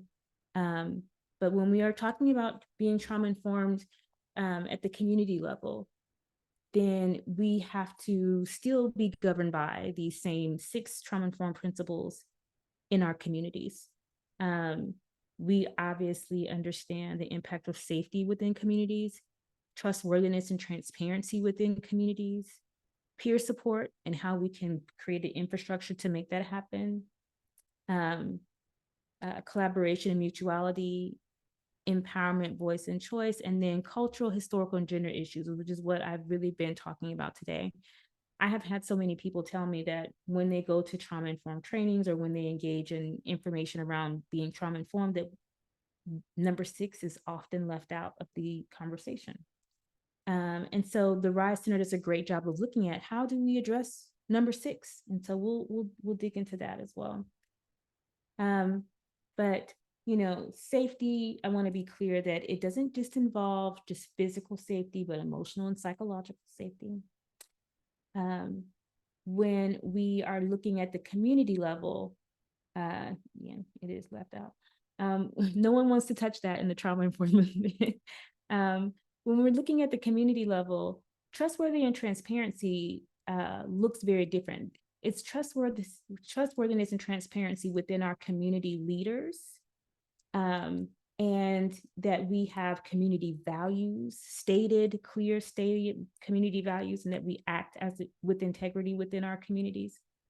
Peer support, the term that I like to use when we talk about peer support at the community level is collective care. This means that we have structures in place within our communities that ensures that we can have community care. This happens in lots of different ways. So, you know, carpooling to school with lots of kids in your neighborhood, or being the person in your neighborhood that provides like in-home childcare, or being the go-to person in your neighborhood.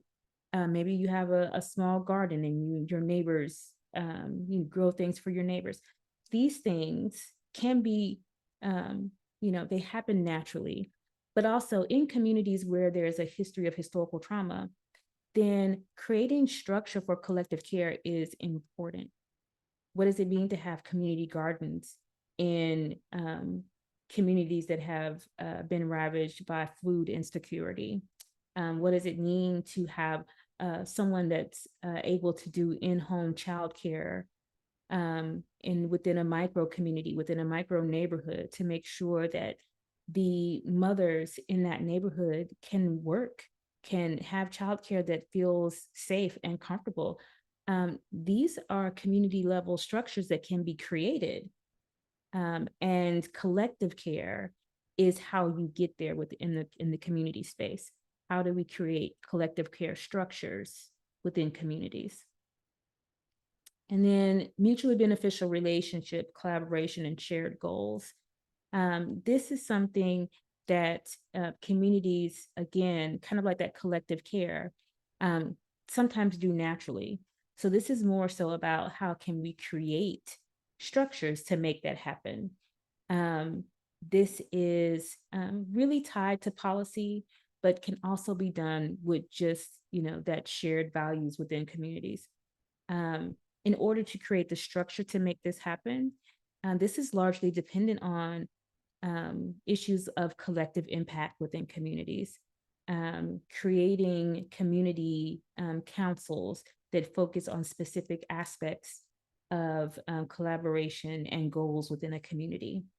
The structure is what's needed there. And I'll talk a little bit more about that when we get into the RISE Center's visual again.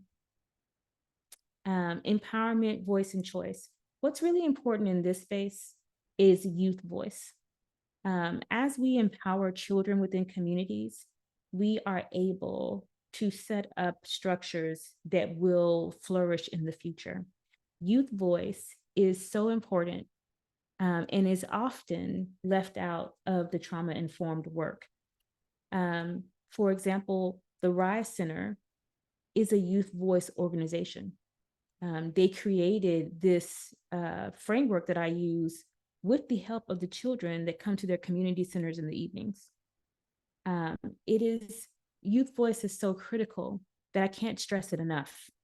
When it comes to empowerment, voice, and choice, if you just prioritize youth voice, you will have, it's the giving tree. It keeps on giving. Children are able to communicate what's impacting them so clearly. It's just that we're not listening. When they can communicate it and we take what they give us and make it real and manifest what they're expressing, we are then able to have a clear cohort of youth who are ready and willing and able to be community change agents. If you start young in this space with youth voice, they will be involved active community and engagement agents throughout their life. There's plenty of research that shows that as children are connected to community engagement and involvement, they tend to be more likely to stay in it as they go through their lives. But also nurturing that will allow you to have very clear gains when it comes to your community engagement work. And it also addresses an issue that many people are seeing, which is that when we have collective impact and community movements, that there's no succession plan, that you have, very robust, impactful movements that dwindle because the person that was heading them up does something different or changes jobs or passes away or anything. And there's not a really good plan for bringing in new people. Youth voice, encouraging youth voice, and maintaining youth voice initiatives addresses that issue. I can't stress enough how important it is. And then, of course, understanding historical trauma and its impact on the society is really kind of the beginnings of this work. You have to have an understanding, and this part is really tied to education. One of the things that I'm working on now as I move out of my position with PACES Connection is establishing a working definition within sectors for historical trauma. This will begin a process of being able to tap into what it means to address historical trauma within sectors, within industries. So creating this working definition requires mass education. If you want to address historical trauma within your communities, you have to have mass education for your communities around what is historical trauma and how does it impact our society. When we talk about solutions, I cannot stress enough how important it is to be PACES informed. So positive childhood experiences is, it's emerging research, I will say that, but it is very impactful. The findings are very significant in the same way that the ACEs studies finding was very significant. And so I'm in the process of writing a book around reducing stress in schools for Harvard. And this is one of my, clear foundational studies. And the reason why is because schools are full of adults that will interact with children. And this study is really highlighting how important it is for children to have an adult that is connected with them and invested in their development and well-being. And it doesn't have to be limited to schools. So as we think about, community level, solutions, we have to think about how do we nurture positive childhood experiences within the community? What does it mean to fully support and fund mentoring programs?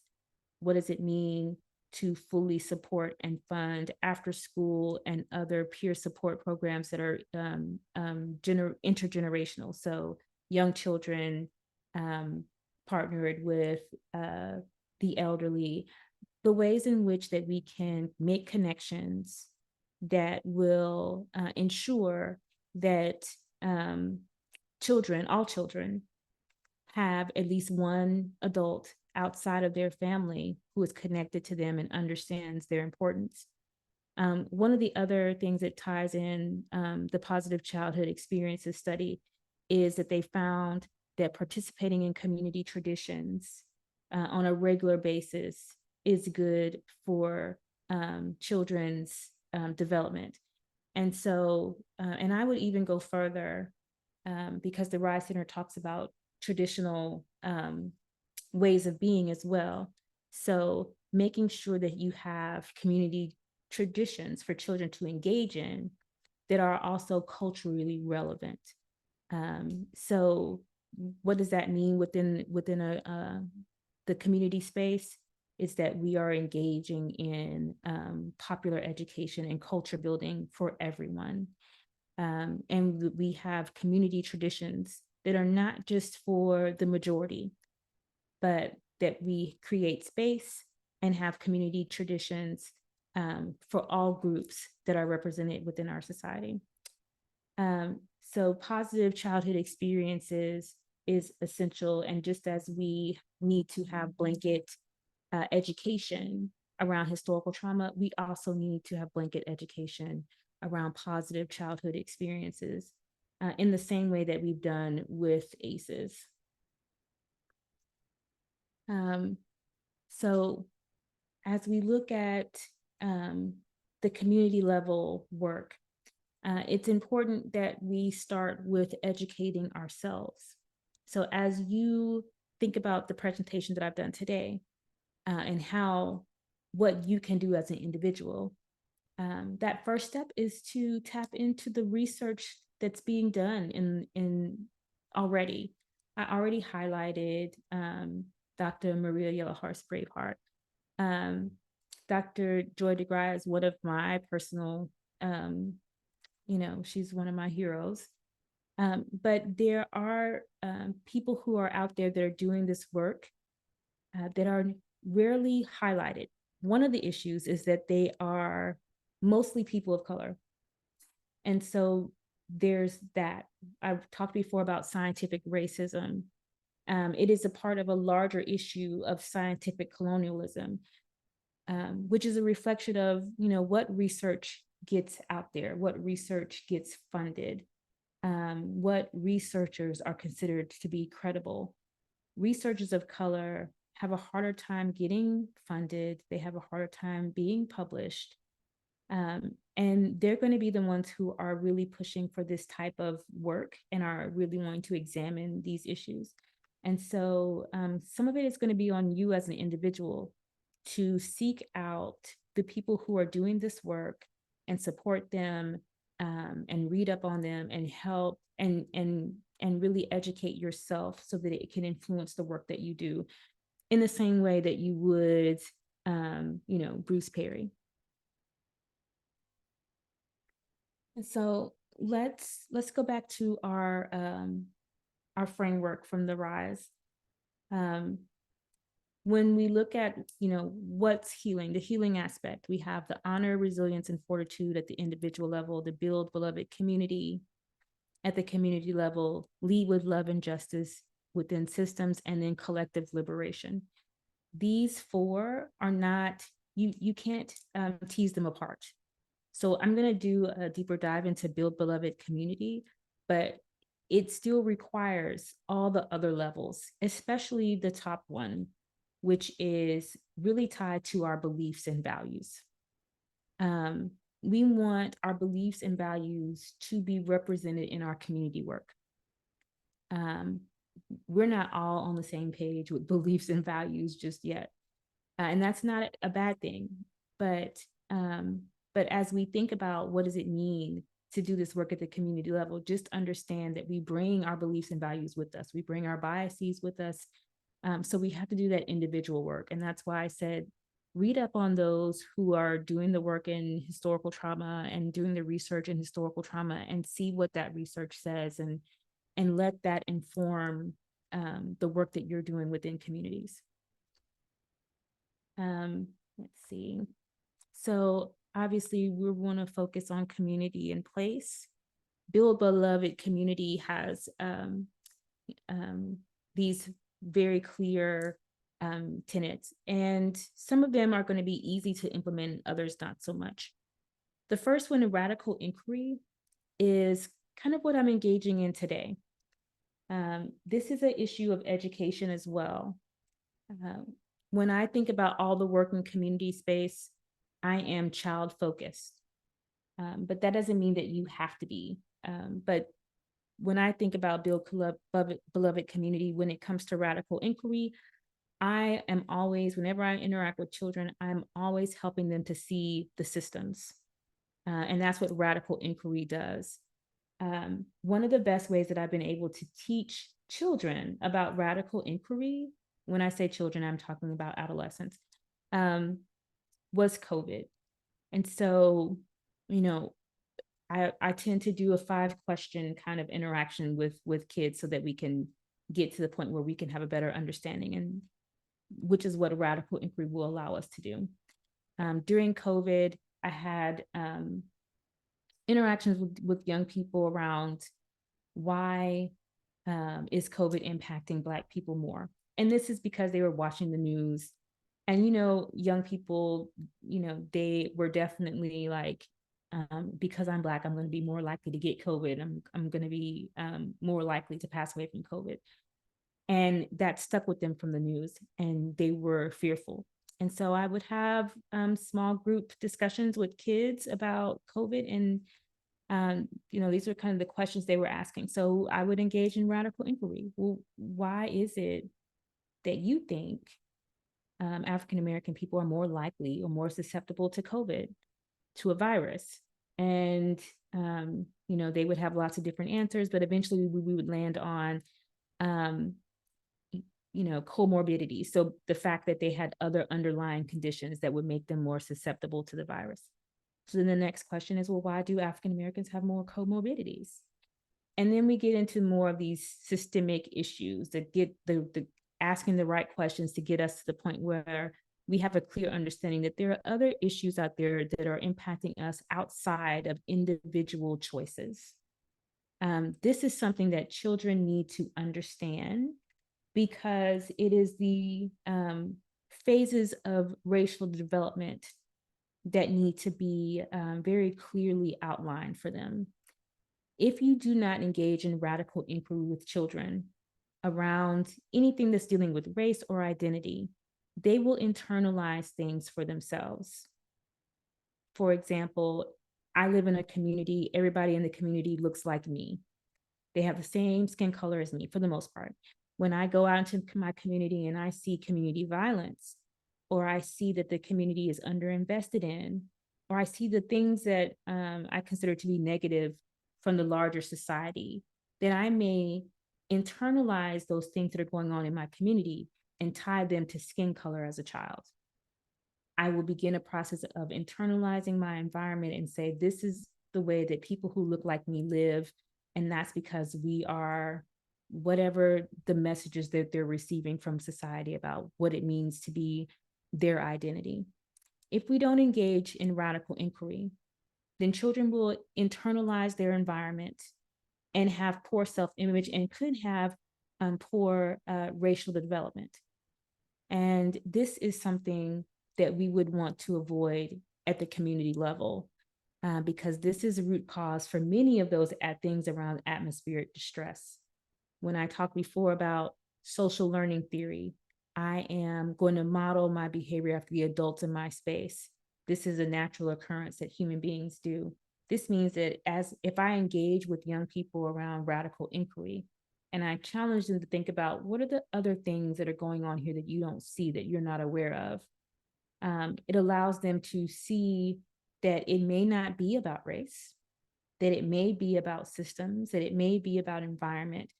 And without having that conversation, they wouldn't know about it. If some adult doesn't stand in the space and say, let's make meaning of this, then it leads them to just internalize their environment around many issues, to include race. And so then we have popular education and culture building. This is another process that's used a lot in schools, but can be used in the community setting. So popular education and culture building is when people teach each other about their experiences.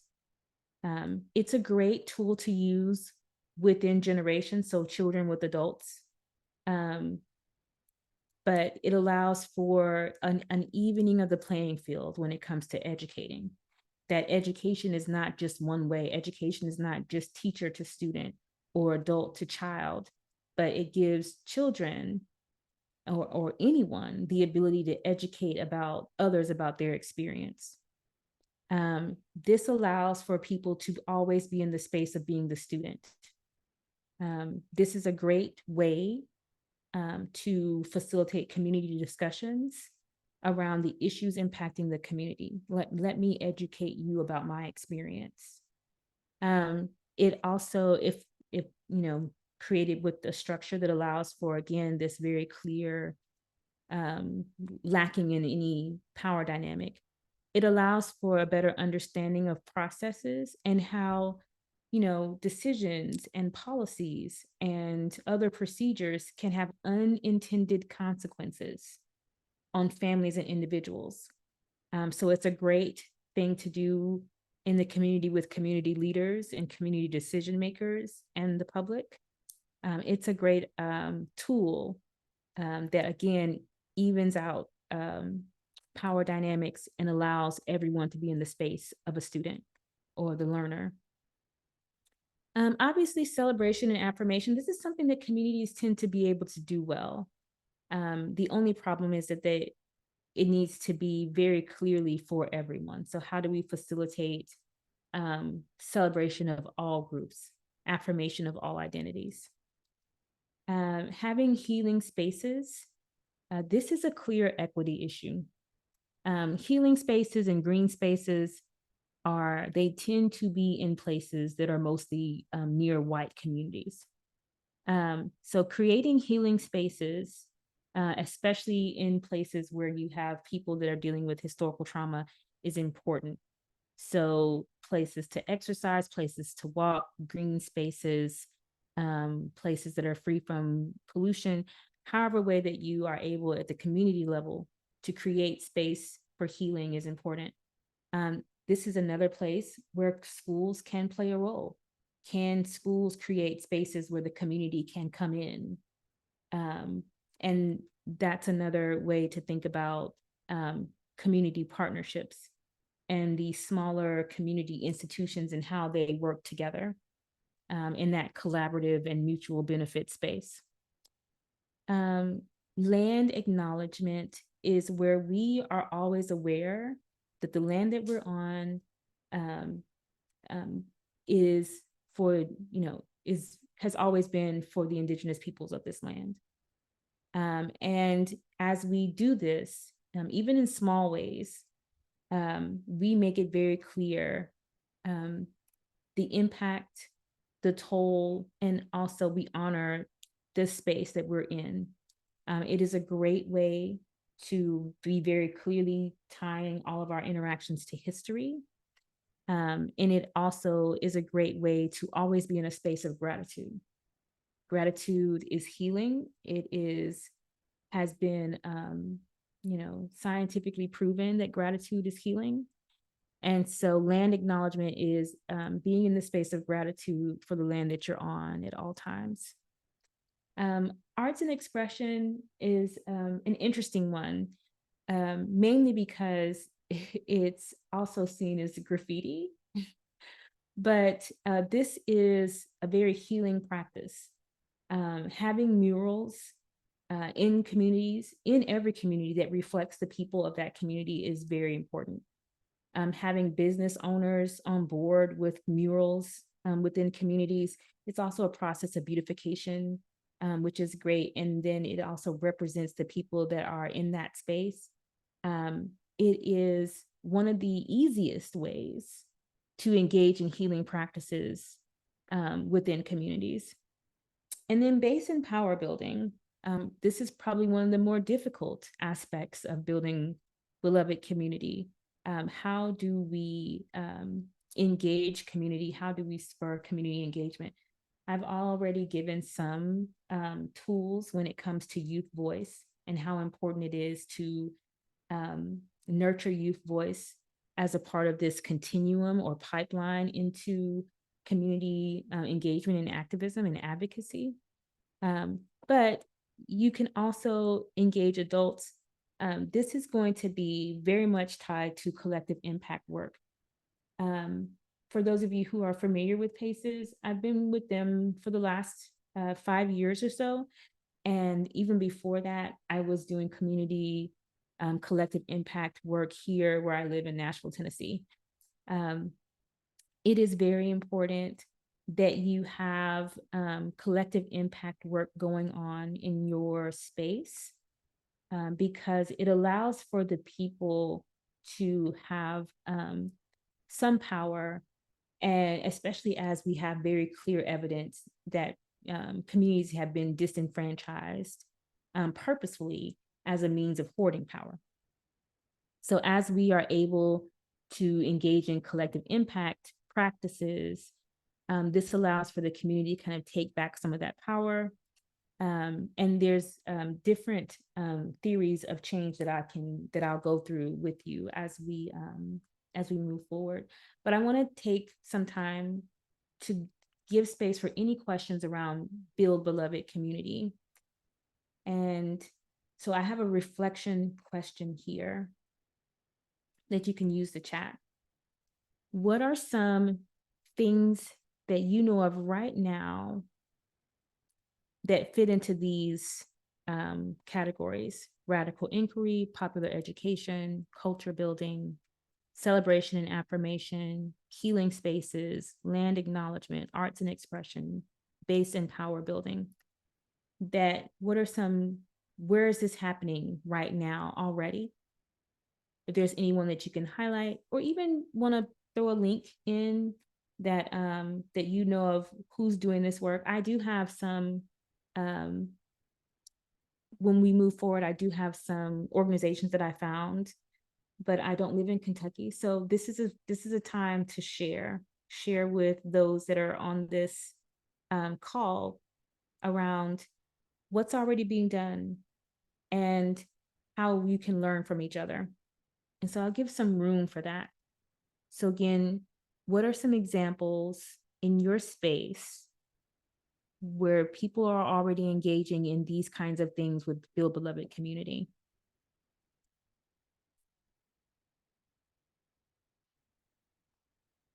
Thank you.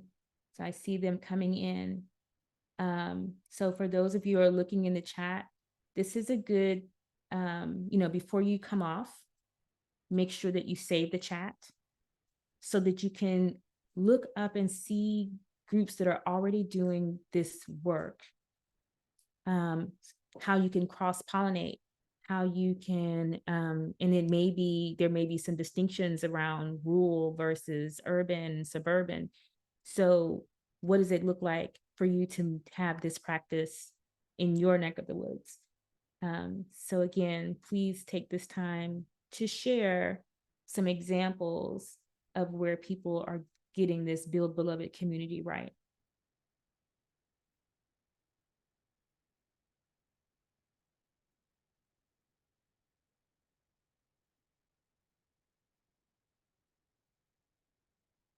And thank you so much to those of you who have already put things in.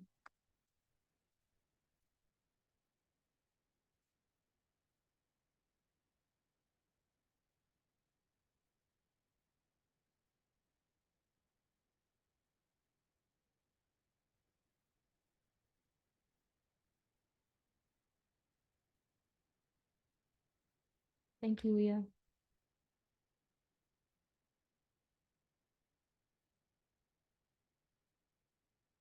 I'm going to give a few more seconds to anyone who wants to share organizations that they feel as though are doing Build Beloved Community.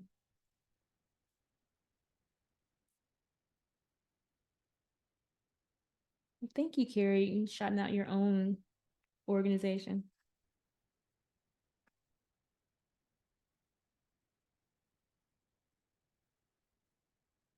Thank you.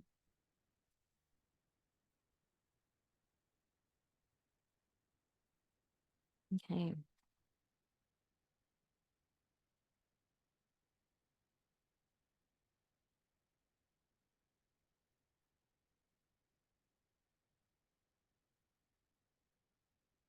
So these types of initiatives are the starting point for Build Beloved Community. People don't have to be getting it right, as we're just trying to get into this space. This is all new. These are new initiatives. These are new ways to interact, right? Because we have always been, throughout our history, not inclusive. So now that we are bringing in these types of initiatives and doing more of this type of work, this is all new. It doesn't have to be perfect, but it is an example of this is the attempt. We are attempting to educate ourselves around systems and how they impact children and families. We are attempting to put everyone in the space of the student and the learner, as opposed to upholding power dynamics that are not helpful. We are attempting to celebrate and affirm all of the different identities and cultures within our society.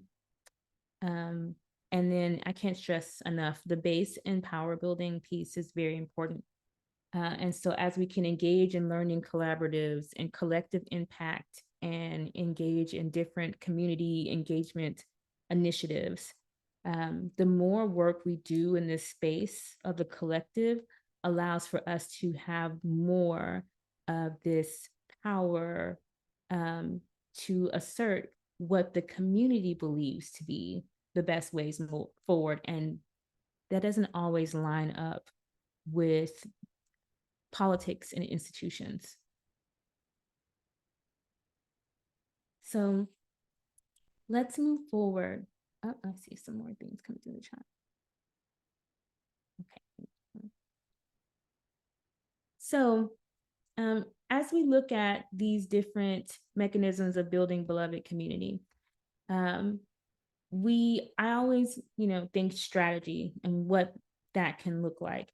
What does it mean to implement these in real ways?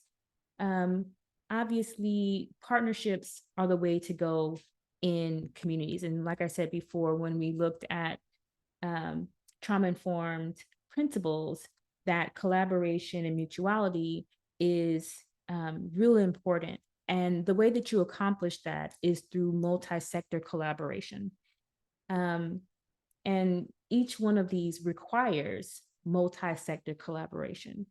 Most of the time in community work, people are working in silos, meaning there are groups over here that are working with kids. There are groups over here that are working in mental health. There are groups over here that are working in domestic violence.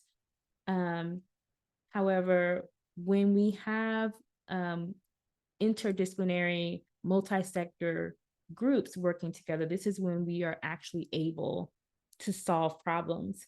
And so one of the very clear ways that you can ensure that you're able to make gains in the building beloved community space is multi-sector collaboration. Schools working with law enforcement, working with nonprofits and community organizations. Race-based groups working with schools, working with higher ed. And so these multi-sector collaborations are also the best way forward. So in any of the work that you're doing, if you find that you are only working with people in education as a teacher, you're only working with people that are other, part of other nonprofits, then that means that you are in a silo. This means that you need to have intentional collaborations that are multi-sector in nature to work on very specific problems. And so councils dedicated to specific issues that are multi-sector is a strategy. We have in California, they have whole groups that are dedicated to radical inquiry that are multi-sector and how they can inform children of the systems impacting them. This is considered to be controversial work. And we can already tell that it's a little controversial because of issues that we've had across the country around critical race theory. However, it is what's needed to get us to the point of collective liberation and collective healing. And I will say, as someone who lives in Tennessee, where critical race theories in schools is considered illegal, it is very important to understand that when you are doing this kind of work, that you will encounter pushback, because it goes against kind of the ways that our country operates. So it's kind of like how you know when you're doing it right, is that there's pushback. But as you move forward in kind of the community level work, you have to take into account this clear understanding. When we think about historical trauma, we need to have clear education about what is historical trauma. So understanding what historical trauma is begins the healing and reconciliation process. So that means, again, blanket raising awareness of historical trauma, just like efforts have been done in the past to raise awareness of ACEs. You also have to be very specific, how is historical trauma impacting Kentucky? Not, the blanket overall, but what does it look like where you are? I have given a lot of information today about African Americans and Indigenous, and that is, I use it because it's very clear to see the impact. But I could also do this same presentation on the impact of historical trauma on rural areas. And there is a great deal of impact along those same lines of economic exploitation, resource extraction, the misconceptions and stereotyping of those who live in rural communities, their lack of access, the discrimination that they experience. Again, it's not about race. So how does historical trauma impact Kentucky communities? What does that look like for the communities that you're serving? Again, it's not about race. It is about historical context, what has happened in the past and how it influences health and other well-being outcomes today. And then you also want to be very clear about the intergenerational nature, which means if we have intergenerational impact, the intergenerational effects have to be addressed with intergenerational interventions. And so interventions that pair children with adults for mentoring, interventions that ensure that you have connection between the very young and the elderly, interventions that prioritize parenting so that you are attempting to disrupt the intergenerational cycles, and any intervention that has a 2 or 3 gen approach will be very crucial for addressing historical trauma within communities.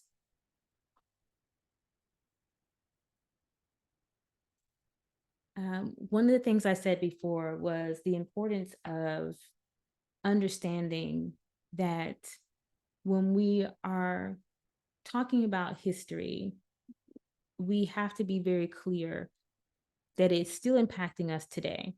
One of the pushbacks that I get often in my work is that, genocide of Indigenous peoples was so long ago. Slavery was so long ago. We are no longer a racist society.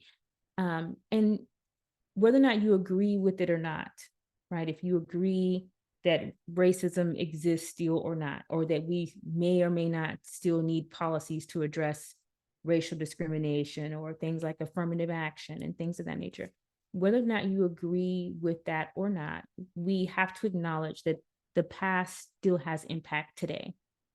And that's why when I asked, about historical trauma, what events still impact you and your family, you were able to easily think them through. You can think about the Great Depression, you can think about COVID and how it may still impact you and that it could impact your children and their children.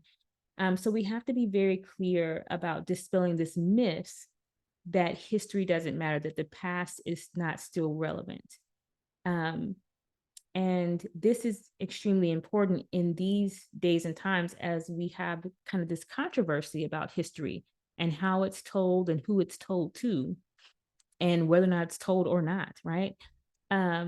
There's so much to learn there that ties to the things that we experience today, that we have to acknowledge history, we have to make it and keep it relevant in order for us to solve our current day problems, and also to give context, but also just to learn about human behavior and the patterns and the trends. So for example, every time we have a pandemic, we have an economic downturn. What does that mean for us as we forecast and think through the well-being at the state level, when we are trying to do work to be prepared for the next issue? We need to be able to see those patterns. We need to be able to clearly identify the trends throughout human history so that we can be more prepared. Also, when we think about creating interventions that are to, be a buffer against the impact of historical trauma, we have to really think about kind of the core symptoms. I outlined a great deal of symptoms before, but when we think about the interventions at the community level that we want to engage in, we can distill those down to very distinct issues that need to be addressed. Depression and anxiety are the most prevalent mental illness issues that we have in our society. How do we engage in interventions around depression and anxiety that are clearly tied to historical trauma? I'll give an example. Earlier this year, I put together a proposal that the state of California didn't accept, but I think it was a really good proposal, and they did too. They wanted to highlight the work on the proposal that we did. It was a partnership between myself and UC San Francisco and another smaller nonprofit around depression reduction. And it stemmed from, having a clear focus on how do we reduce depressive symptoms in groups that have experienced historical trauma. It looks like a very clear way to address poor racial identity development, along with making sure that we bolster early relational health within families that are dealing with historical trauma. So early relational health helps to mend the issues of relationship difficulties that are often plaguing families that are dealing with historical trauma. And the poor racial development is kind of a symptom of just living in a society that is racist. So then you begin to internalize issues of, historically traumatic events like genocide and slavery and discrimination. But this is an example of an intervention that could be done at the community level that addresses depression and anxiety within specific groups. This is the same with substance abuse, as we know that it is often used as a coping strategy. This is the same with physical illness, because we know from the ACEs study and from a great deal of research that people who have a historically traumatic background often have lower life expectancy and are more likely to have chronic disease. And when it comes to emotional dysregulation and relationship difficulties, it goes hand in hand. People with historically traumatic background have a more difficult time with dysregulation. So an intervention to address that could be schools and daycares getting sufficient training in co-regulation, so that they can help children and help parents to work with their children around emotional dysregulation. allowing that child to have a different trajectory in life when it comes to their own relationships in the future, so that they can maintain healthy interpersonal relationships, so that they can have, they can dispel issues of mistrust. Mistrust is very common for groups who have historical trauma. And that mistrust is usually at institutions. So institutional mistrust and distrust within groups that have historical trauma, it is very common and also expected.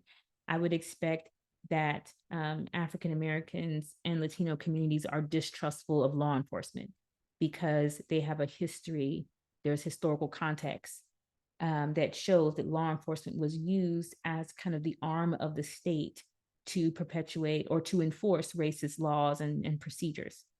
So there's a reason for the relationship and the distrust.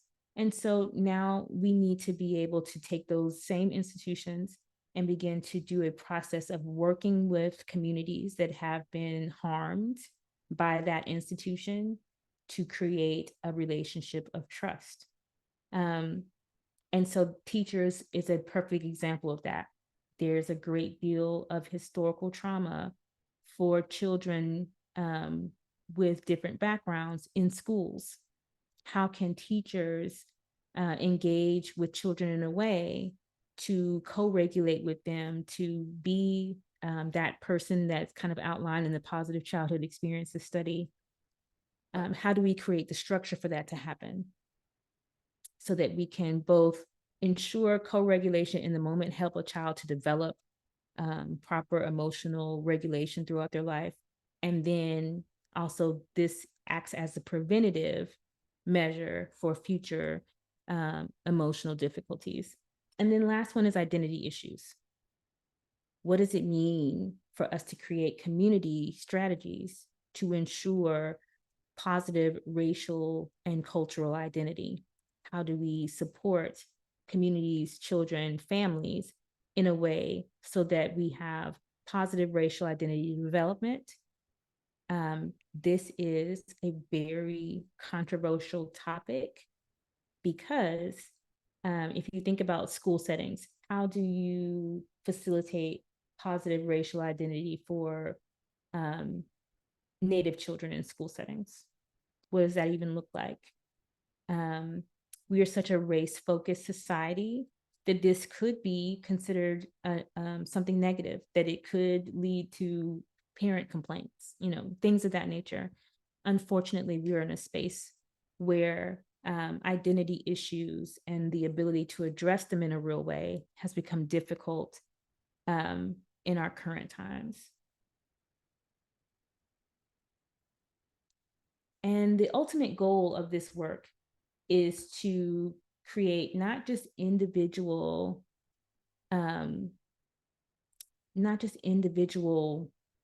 resilience, like I talked about before, but we want cultural resilience. And it's unfortunate because what we're talking about is that we're trying to facilitate cultural resilience as a result of the ways that we have engaged in nation building that has been built on, the oppression of some groups and the adversity of groups and the subjugation of groups. And so equity looks like being able to pour into these groups and help them to develop a sense of cultural resilience. And I wouldn't say develop like a new one, but to further strengthen the one that they already have. Obviously, groups that have experienced historical trauma are already resilient because they are still here. They are still thriving despite of the historical context. But one of the ways that you can do this, and this is something that I did that I did outline in my book with Reducing Stress in Schools very clearly, is ensuring that children know about cultural traditions that they may have been disconnected from. How do we teach African American children traditional African practices that support the beliefs and values we want them to incorporate into their lives? We know what it is from an American standpoint But how do we do that for children so they can tap into their cultural values? We can do this for African-American children. We can do this for Latino children, Native children. But we have traditionally allocated this to something that is like an elective or, an add-on or a good to have or maybe. However, if we want to really support a child's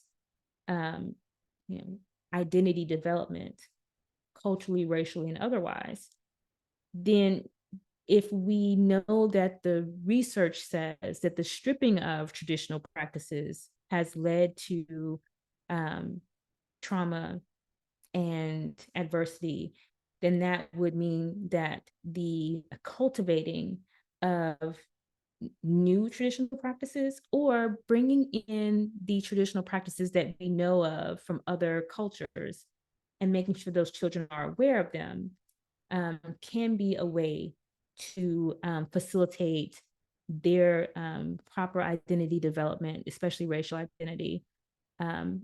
And that would lead to better outcomes for them. This is something that is under researched, but still has a very significant amount of research to show that this works. And so when we do this, it adds to cultural resilience. It helps them to have a sense of identity, but also a sense of belonging, because this is happening within whatever institution that they're interacting with in the community. So the community center is helping them to understand about African culture. If the community center is helping them to understand about, the Native peoples in Kentucky and how they can feel connected to them. This means this facilitates a sense of belonging for them within that organization or within that institution.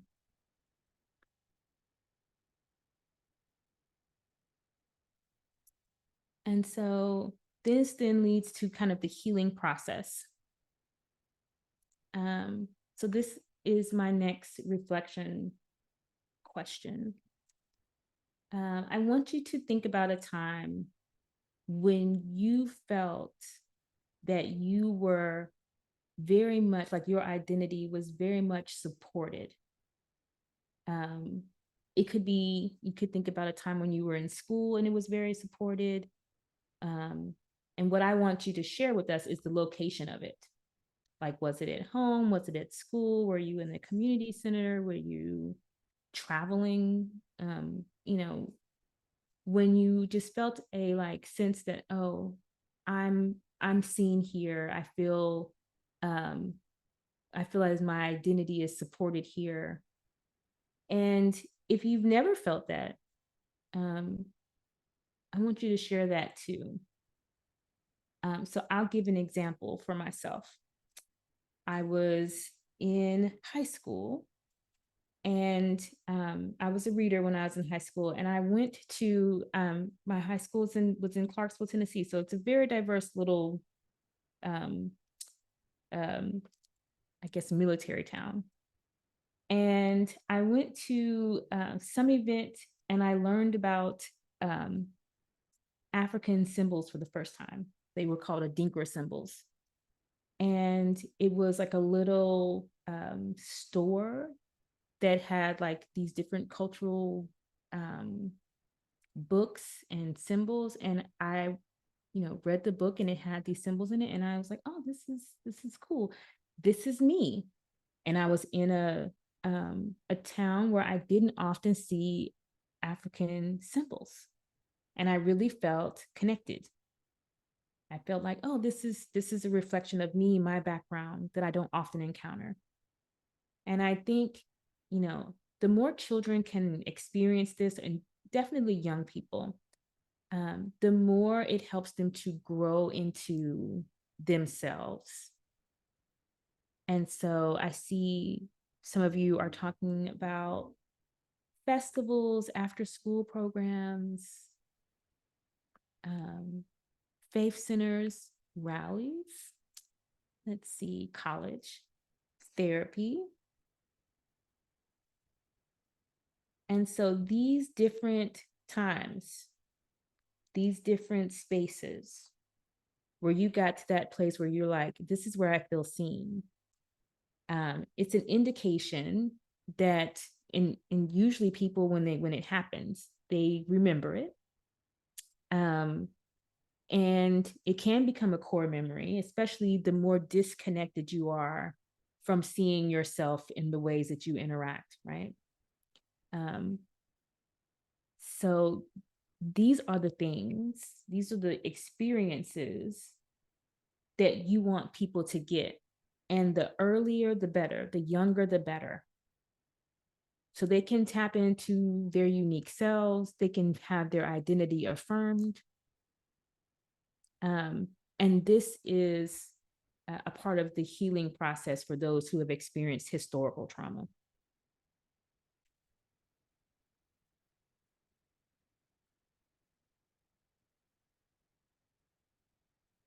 Yes, I'm seeing a lot of community event and community center type of events. And these types of events are so important.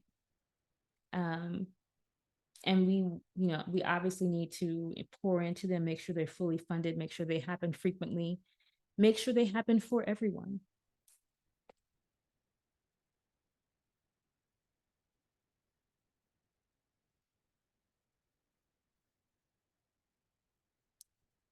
And so let's dig into this visual that gives a good understanding of like what this community level healing needs to look like. First, when we think about at the community level, what needs to happen, first is acknowledgement. So these can happen at any level, but I often call them truth and reconciliation campaigns. This is where we make it clear statement, a clear understanding, a clear acknowledgement that harm has been done, that we're not trying to minimize it or act as though it didn't happen, that we don't get upset when people talk about it, that we can say, yes, harm has been done. We are not pushing people to get over it. We sit in a space of acknowledgement. This is the harm, this has been done. And then we want to move into how we can educate people about, how this has impacted not just those that we think are the victims, but also the entirety of our community. Racist policies, historically traumatic events, slavery did not just impact African Americans. Genocide did not just impact Indigenous people. Even though they were the victims of that event, there's societal ripples that impacts everyone. I'll give an example, and I'll give a warning that this example is not pretty, but it is the truth. So often when I am doing my research, for each city, county, state that I'm interacting with, I go through a lot of lynching pictures, and I included them in the one today of the old Proctor lynching tree. There's so in so many of those visuals for the lynchings, there's always white children there. Always. There's always white children in those big pictures where they're having some type of event where they've lynched someone and they have the body there, and there's always white children there. Those children are watching. They're being told something because, children ask questions. They are probably asking, or were probably asking, what's happened? Why is this happening? Why have we done this? What they were told was probably something to the effect of, and it's not just lynching. So also with, in Kentucky, those first settlements were forts. They were forts because those settlers were fighting with Indigenous people. That white children were also asking their parents, why are we fighting with this group? Why are we doing this to this group? those parents answered those questions, and they answered them within the social political context of the time. These people are savages. They're not like us. They are, all the different ways that they would justify actions. And those children internalized that. And they internalized all of it. They were traumatized by those images as well, even if it was not perpetuated against their group. This has led to kind of what the Rise Center is talking about with white fragility or white terror, that generationally we've passed along messages to white children of fear, of othering, of a lack of empathy. And that impacts their outcomes and their children and their communities. It's not just isolated. And so we have to talk about the impact across the board, not just for one group. One group will bring you to the table, deficit information about communities of color. I can always bring an audience with that type of talk. But if I flip it and say, how is historical trauma impacting white communities? Maybe not so much. I might not get funding for that. I might not get support for that type of research. This is why it's important that we have these conversations so that we can have a full understanding of the impact, that we can educate, that we can raise awareness, that we can begin the next stage, which is community dialogue, that we can even have a space where we can have these discussions so that we can reverse engineer how we've got ourselves here.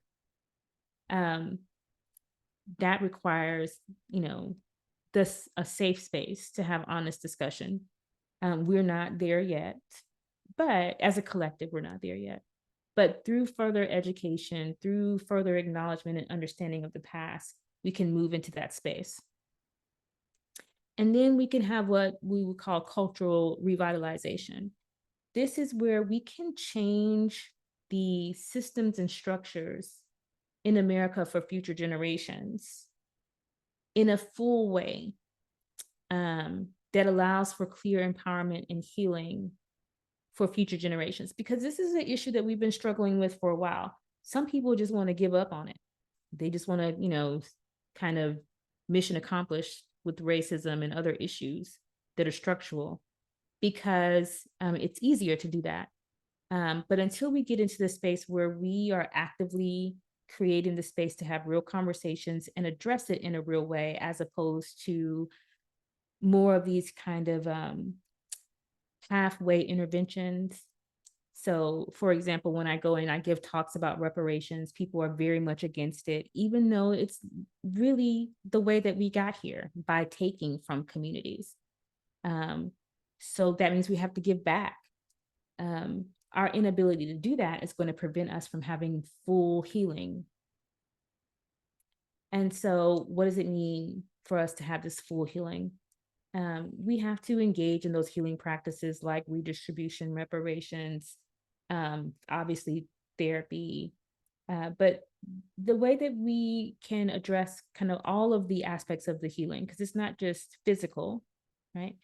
But there's, Dr. Maria Yellow-Haas-Brevard called it an emotional wounding. When we're talking about generations and issues of enslavement and genocide, then we're also talking about spiritual impact.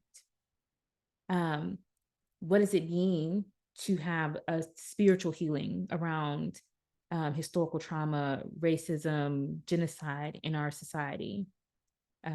It would definitely be something that we would all benefit from as far as our collective well-being.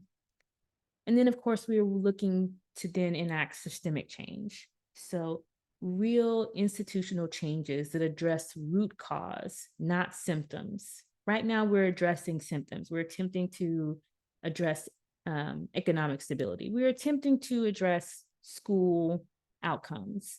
But root cause is that emotional, psychological, and spiritual wound of enslavement and genocide and wage theft and exploitation and the taking of resources. And And then that's when we get into this space where we can actually have this individual resilience and community resilience that we talk about in a real sense, that allows for us to feel empowered and also leads to a sense of actual equality. I think that our understanding of historical trauma can get us there. And obviously, this would address many of the social determinants of health and other issues that we have as a larger group, because we would, again, be dealing with root cause as opposed to symptoms. And so in my research, I found some organizations that I wanted to highlight. Again, I'm not in Kentucky, so that's why I asked for you to put in organizations that you felt were doing this work.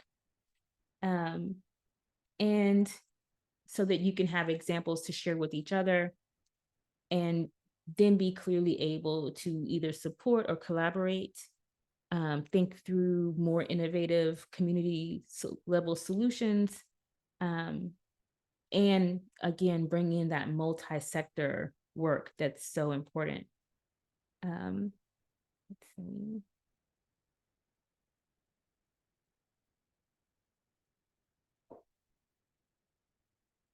And so I've provided some kind of what are kind of the focal points for actual actions that can move you forward. Oh, let's see, question, make sure. Thank you. So I've seen many groups do truth and reconciliation commissions. I'm not aware if Kentucky has an actual commission at the state level, but I know that you have some organizations who are highlighting past injustice and giving a platform for acknowledgement. So the creation of very clear state-supported truth and reconciliation commissions is a very good strategy. Obviously, this is not at the community level, this is a policy level work, but it can start at the community level. But truth and reconciliation commissions are very important. They keep whatever geographical space honest. They are always investigating and collecting historical information around injustice. And they also add in not just the research, but they also will, interview people so they can document it and keep like a basically a time capsule. So when we often think about, historical issues in the past, but there are injustices going on currently, and truth and reconciliation commissions can also gather information about current injustice so that in the future, we can look back on this time and look to see what was happening, how we can move forward, what were the outcomes. And so they also have testimonials that they capture, which is great. And then they provide some type of visual or easily found platform to share this information so that people can always go to it and can really be able to see kind of this historical landscape of injustice and also reconciliation. So when it works and when things are able to be mended and can move forward. So truth and reconciliation commissions are critical, and they're a great tool for addressing historical trauma. I talked a little bit already about educational programs that should be implemented. That can be curriculums in schools, definitely how you teach history and what aspects of history to teach. Educational programs, not just in schools, but also like K through 12, but also higher ed, but also community level. And this is another example where, you may be able to partner with libraries to get this done, or partner with after school centers, where you're able to just ensure that there's clear education around history, but also education around the impact of historical trauma. And Next is restorative justice. This is another one of the critical tools when it comes to historical trauma. Obviously, restorative justice is can be used anywhere, but typically you find them in like juvenile justice, our criminal justice systems, and education. But it really can be anywhere where harm has happened. So you can have community level restorative justice practices and programs. It is a way to address and have different parties to be accountable while still allowing a healing process and relationship building. So let's say a kid breaks someone's window in a neighborhood. We need to have structure in place where it's not, oh, I'm calling the police on the kid. But instead, we find ways to have kind of these micro community level restorative programs that ensure that even within neighborhoods and communities, that we're engaging in restorative practices if we're outside of a school, or that there's a community structure available for that. This will really help to first not funnel so many children and young people of color into our criminal justice center, criminal justice system in the first place, because we're able to address smaller or minor harm done within communities before it gets to that level. And then we have mental health support. Obviously, those who are suffering from a historically traumatic background need more mental health services, but they need it in a different kind of way than we've already providing it. Right now, our mental health system is not as accessible. If you think about how many people are dealing with historical trauma, just the sheer numbers, we don't have a mental health system to support the numbers. So we need to kind of bake in mental health support in the existing community structures. Obviously, we're doing that already with schools, but what does it mean to do it in daycare? What does it mean to do it in hospitals? Especially in that maternal infant stage. What does it mean to kind of bake in community health supports in many different spaces, so that we are able to address the amount of need from historical trauma? The other part of that is that mental health services are largely driven by the field of psychology, which is not culturally responsive. And so that means that we're still providing counseling and care without being clear to address systemic issues within that. So the field of mental health is still largely individual focused.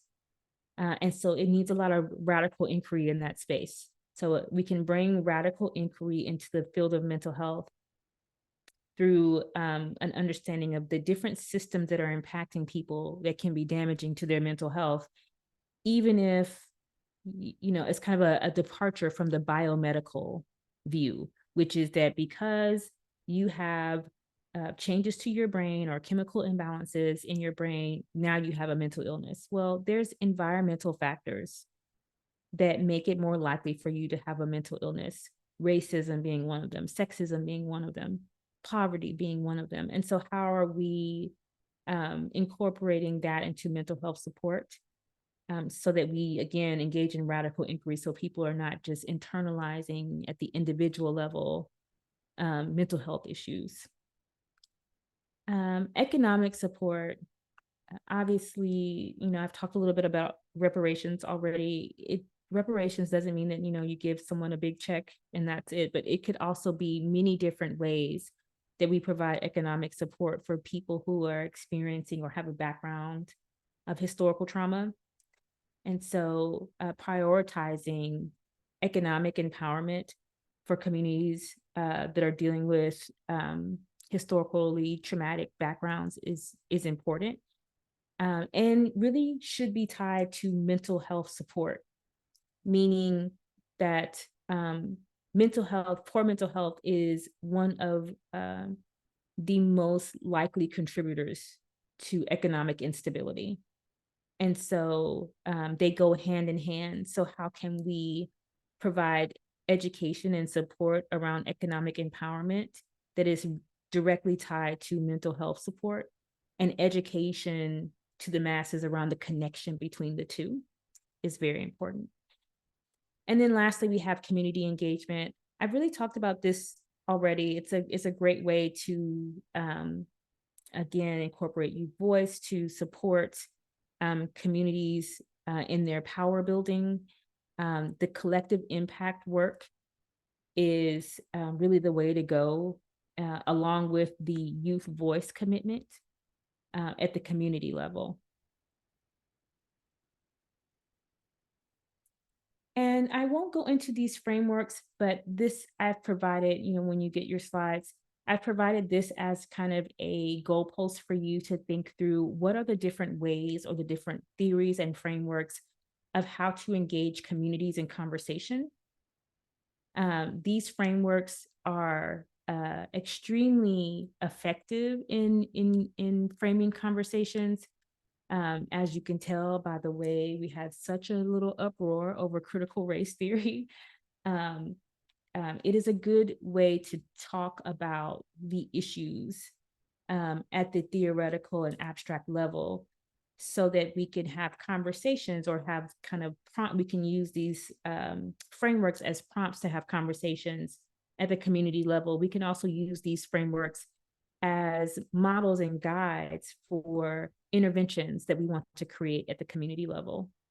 The one that I think is the most impactful is the decolonial theory, which is really tied to what I was saying before about scientific racism and scientific colonialism, and how it has really impacted our social sciences. Well, any sciences, to include medicine, but it has really skewed the way that we ingest and understand research, which obviously is really impactful for the interventions that we create, and definitely for the different sectors and the work that we do as we engage in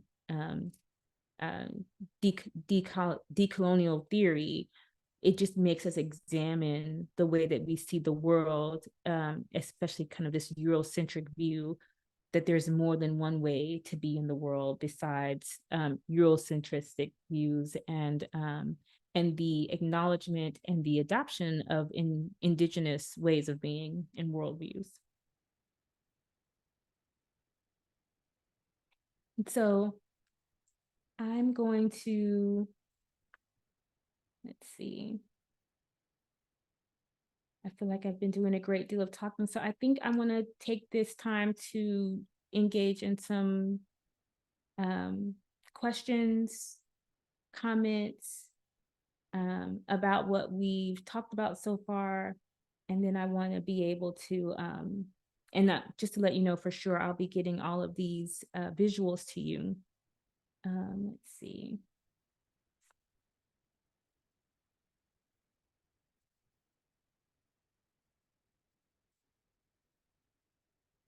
So I wanted to give some space for us to have conversation. Especially with such a heavy topic, I usually have a great deal of questions. So I wanted to give space for questions. And like I said before, you can raise your hand or you can come off mute, and you can also use the chat. And I would love to hear any feedback or any questions about kind of the content that we've had today. Yes, Elizabeth, I see your hand. Thank you. So I am wondering if there are any sort of, I'm not even sure the word to use, like frameworks or sort of guidebooks of how to implement this at like small community mental health center. For my own selfish purposes, the agency I work for, like how do we take this information, which has been fantastic, and it's clear to me where we've been ignoring the historical trauma that our clients experience. How do we change that as a policy procedure sort of thing? Yes, that's a great question. That's the reason why I included the SAMHSA's trauma-informed, you know, the concept of trauma-informed at the SAMHSA level, because I think it's very basic. People, everybody can get behind it. And when I don't say basic in a bad way, I mean that it is very clear language, and it's really a great starting point.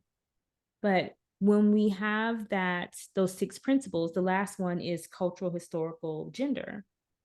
And people just seem to kind of act like it doesn't exist Yeah.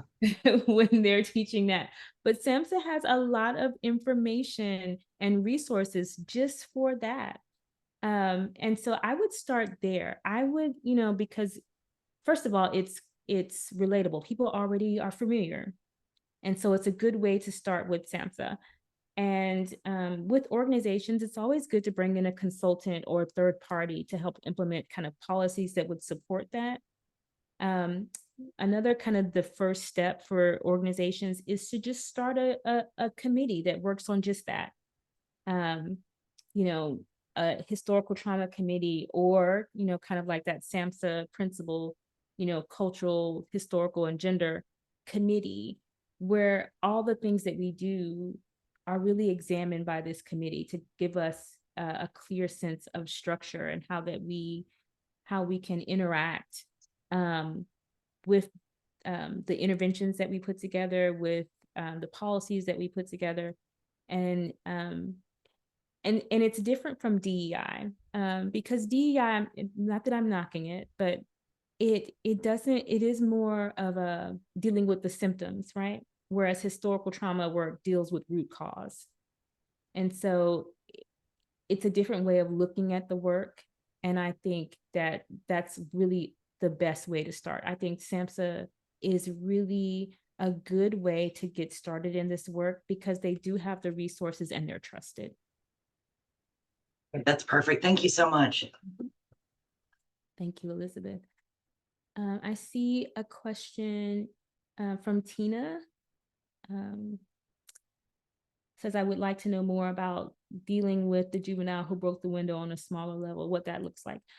Okay, so yes, I can give you an example of that. So in Nashville, we have this group called the Violence Interrupters. They are a grassroots organization. They are micro neighborhood focused, and they're kind of trusted people in the community that I can call before I call the police. They also are responsive. So meaning, let's say there's been gun violence or there's been something that's happened, they also respond to the area, but they are kind of embedded within the community. So when you have the incident where someone breaks the window, and you have there's a layer of responsiveness before the police, this is where those grassroots movements are they're invaluable. They require a great deal of work because they require relationship, and relationships always take time. But they're really effective. Eventually, as more time goes on and these people are embedded within the community, and you have an organization that's also recruiting within the community for these violence interrupters, then they're your go-to. You have a dispute, then you go to, who to call. They will give you your phone number. You can text them and say, so-and-so has done this, that, and the other. They know the people in the community. And that is their role. They mitigate, they mediate, and they're very trained community agents in restorative practices. And this is why those grassroots and collective impacts are so important, because they're a stand between communities and institutions, because the institutions tend to be punitive at this point. And it allows there to be some restitution and some restorative practices before we get into bringing institutions to play. And this also, but they don't let the person off. There's still some accountability for the action, because we don't want to let people off when they've done some harm. But we do want to allow for relationship to be made. We want the space for that person to be able to make amends, without just going straight to the police, or whatever institution. Like, it could be that there's been a child that someone thinks is not being treated well. So before I call, child welfare into the mix, that there's this trusted messenger that's accessible in the community. I hope I'm answering your question, Tina. And Ingrid, I was going to share with you and also with the group the opening session yesterday from Judge Everett Mitchell in Wisconsin was a great example of, even when something goes through law enforcement and ends up in a court system, that courts can be vehicles for strengthening situations, for building on strengths, right? So that at every moment, I think there's an opportunity to approach the way the system works in the most beneficial way and equity-oriented way. And so, to Tina's point, if like those violence interrupters and going upstream and looking at those root causes and everything is so important, and we know that we're not going to be able to necessarily do that in every community or for every kid, and making the systems work a little better, I think, to your point about restorative practices, like restorative practices can happen within the structure of courts if judges choose to do that. Yeah. And so we have some opportunities to continue, I think, to address it in various parts of the system in that way. Yeah, so, and I think that Lee just dropped the recording where the recording is going to be. So if you didn't have a chance to hear Judge Mitchell yesterday, please take a listen to that, because it was very powerful in that way. I'm going to shut up and let Gary talk. Oh, yeah. Here, I see your hand.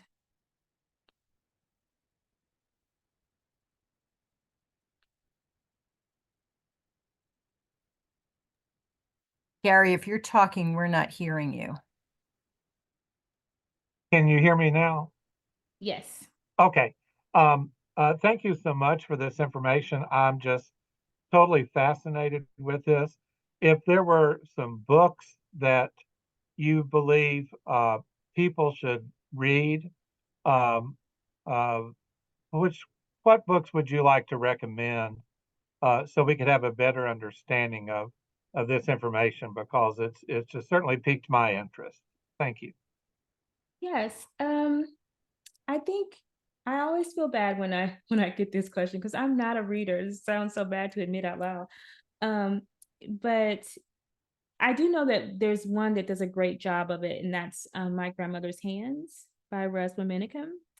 And he just does a great job of talking about intergenerational transmission and how it lives in the body, which is, I think, is a great way to get started, because it's the way that our system operates is kind of going back to what the Rise Center said around white fragility or compliance of people of color or white terror, is that often when we have to talk about race, or when we're in the space, that we have a physical reaction.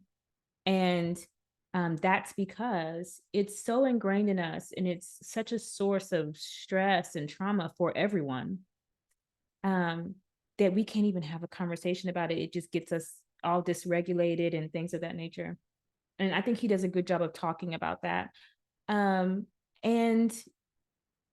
as far as, so what I do, I'm a researcher, so I'm reading research articles and I'm reading theories, not so much books. So I don't know other books, but I do, like on the list of the people that I said that are doing the research in this work, I would suggest them, because, and I'll make sure that everybody gets the slides, because I think their research is really helping to push the science and And that's also kind of all of my reading. So that's all I can, that's all I can,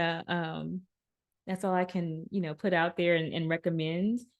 But I think when you start with them, it'll help you to at least get the framework, like these are the things I want to read about. And this is the information that's out there. So those theorists are what I can recommend. And then of course, Reza Minicum, he does a good job of talking about the body's reaction, like the reasons why we have difficulty talking about these things, which then of course makes it harder for us to do anything about them, is because we have such visceral reactions to talk about race and historical trauma.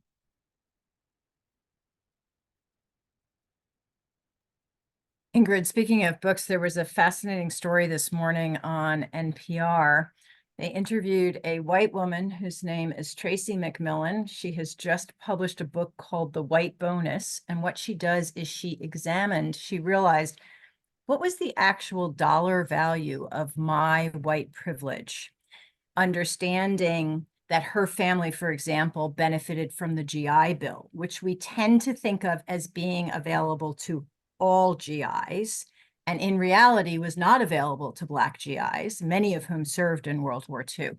And so she did a calculus. I haven't read the book, I only heard the report, but she did a calculus, and her calculus, and she also interviewed she did a kind of qualitative small scale study with 5 families and looked and compared. And what she came up with was a figure so far that the advantages that she enjoys by being white, so that if she were in the same family but Black, amount to, so 2 generations or 3 generations down from World War II, amount to $371,934.30.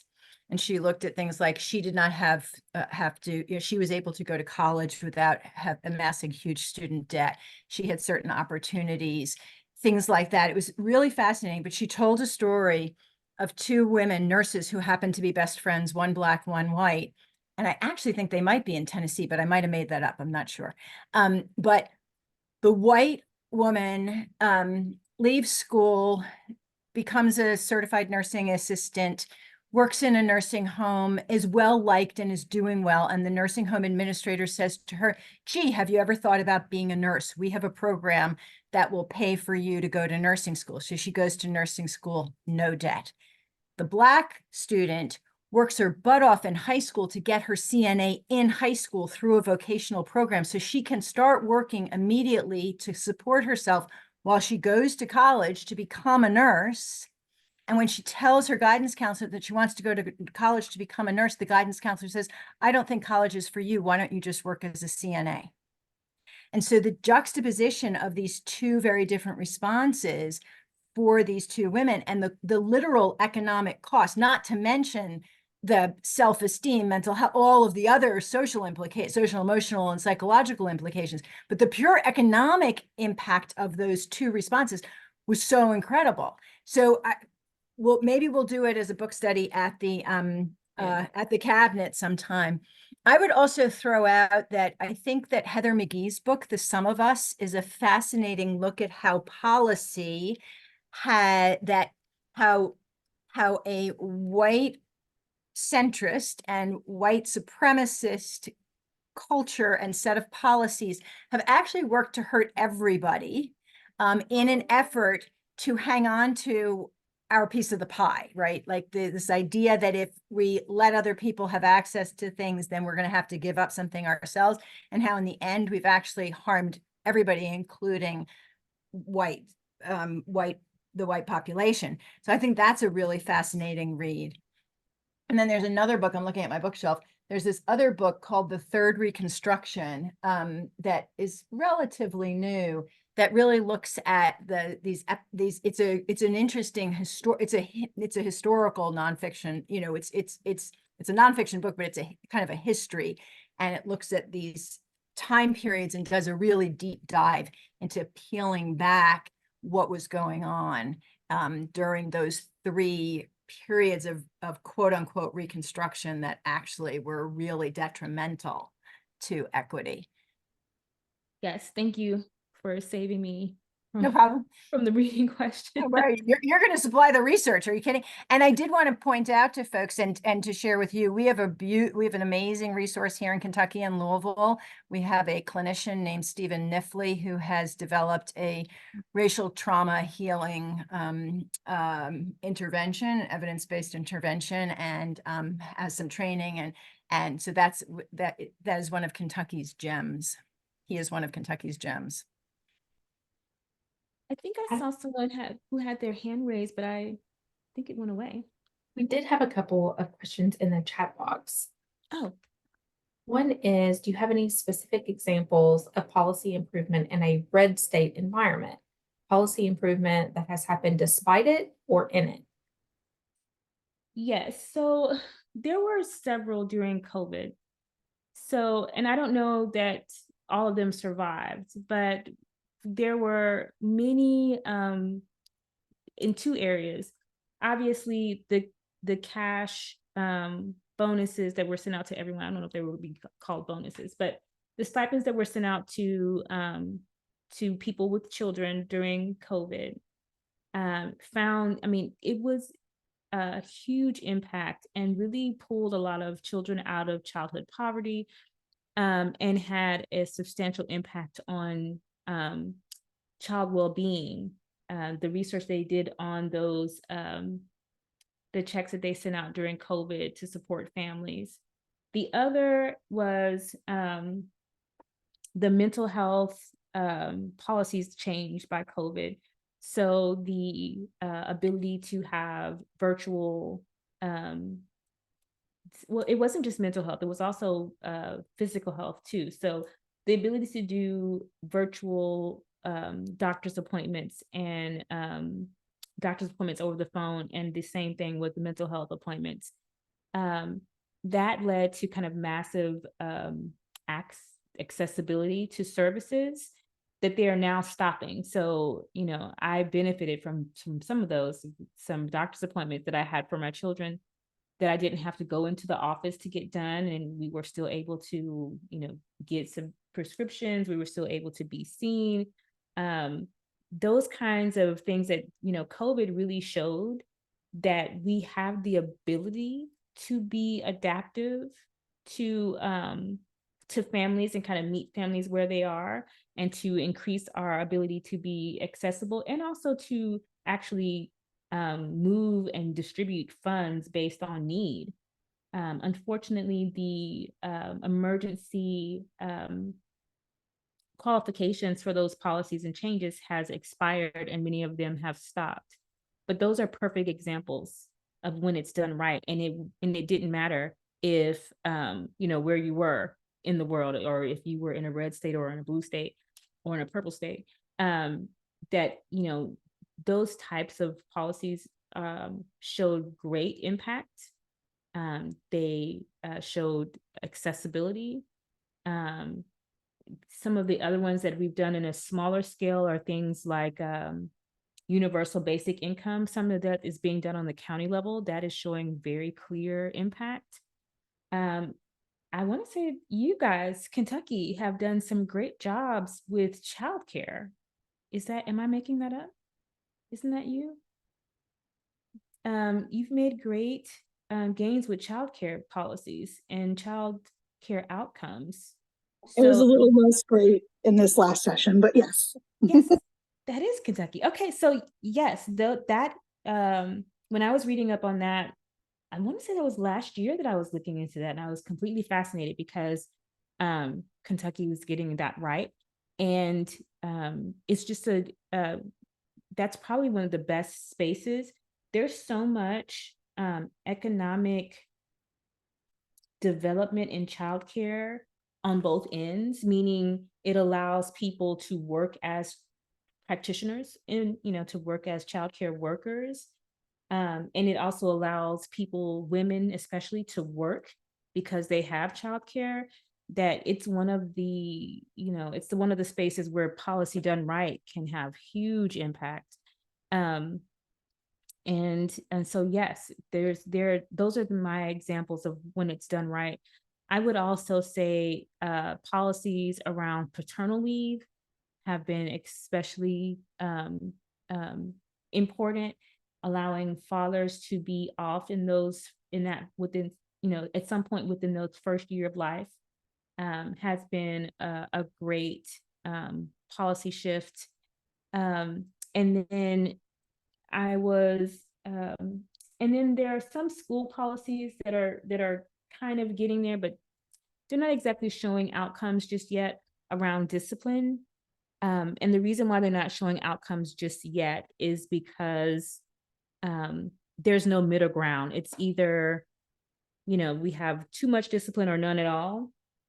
And so we need the middle ground in that space is going to be more restorative practices in schools that can actually get us the results that we're looking for when we're reducing punitive actions in schools as a means of increasing, educational outcomes. So the punitive actions being taken away in schools is not exactly just yet getting us to the point where we're seeing educational outcomes. Some of that might be COVID really messing with the outcomes, but either way, I think that kind of the gap there is really the restorative practices being put in place to make sure that there's still accountability and still structure in the school setting, while also strengthening relationships and bringing and not being so quick to push for punishment, especially for African-American boys.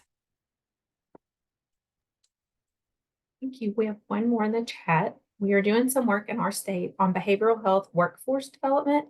Are there other states or specific colleges that are good examples of integrating these principles in their pre-service work? So when it comes to kind of this decolonization of mental health space, California is doing a great job. California is leading the way in this space. When I think, even I'm also as a contractor, I'm working with this county in California to train all of their social services employees on historical trauma. And that's also in California. California seems to be kind of embracing this real push to examine the environmental factors of mental health and social services. And I think that they're kind of leading the way in that. And so I also have partnered with UC Berkeley and UC San Francisco, and they have higher ed programs that are really grounded in this work. As far as outside of that, the only other group that I think is getting close is Oklahoma. They're doing a lot of work around truth and reconciliation for their indigenous population. And so they have been doing a lot of state level work to really address historical trauma. I don't know that it translates to African Americans just yet, but it's definitely something that they're doing with their indigenous populations. I think that the field of mental health, along with education and medicine, I mean, I don't want to say all of them, but I'll start with the field of mental health. The field of mental health is in great need of restructuring around this kind of scientific racism, scientific colonialism, because they are not including the context of a racist society in their work enough. I mean, the same can be said about education, but I think mental health is probably more so because if you believe the hype around psychology statistics, it's essentially saying that only white men not living in poverty have good mental health. And so that's a reflection of systemic issues that we can say, women are more prone to have mental health issues and people of color are more prone to have mental health issues. And just kind of in that statement, we have to have that historical context, so that we can get out of the biomedical view of psychology. Right now, the view is you have too much or too little serotonin, or you have your brain is firing so much, and that's what's leading into anxiety. It's more so the environmental issues than anything else. And so until we really incorporate that, women have poor mental health living in this society because they are constantly under threat of violence.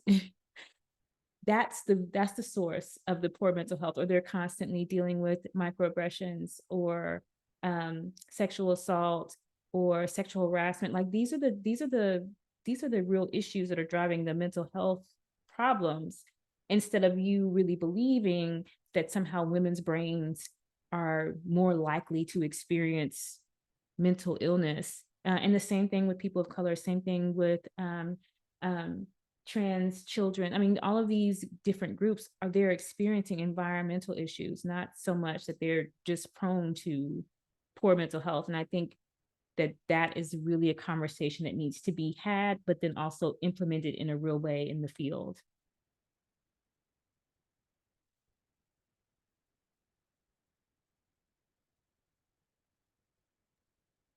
We have a few minutes left. If anyone would like to come off mute and ask a question, or put a question in the Q&A or the chat box.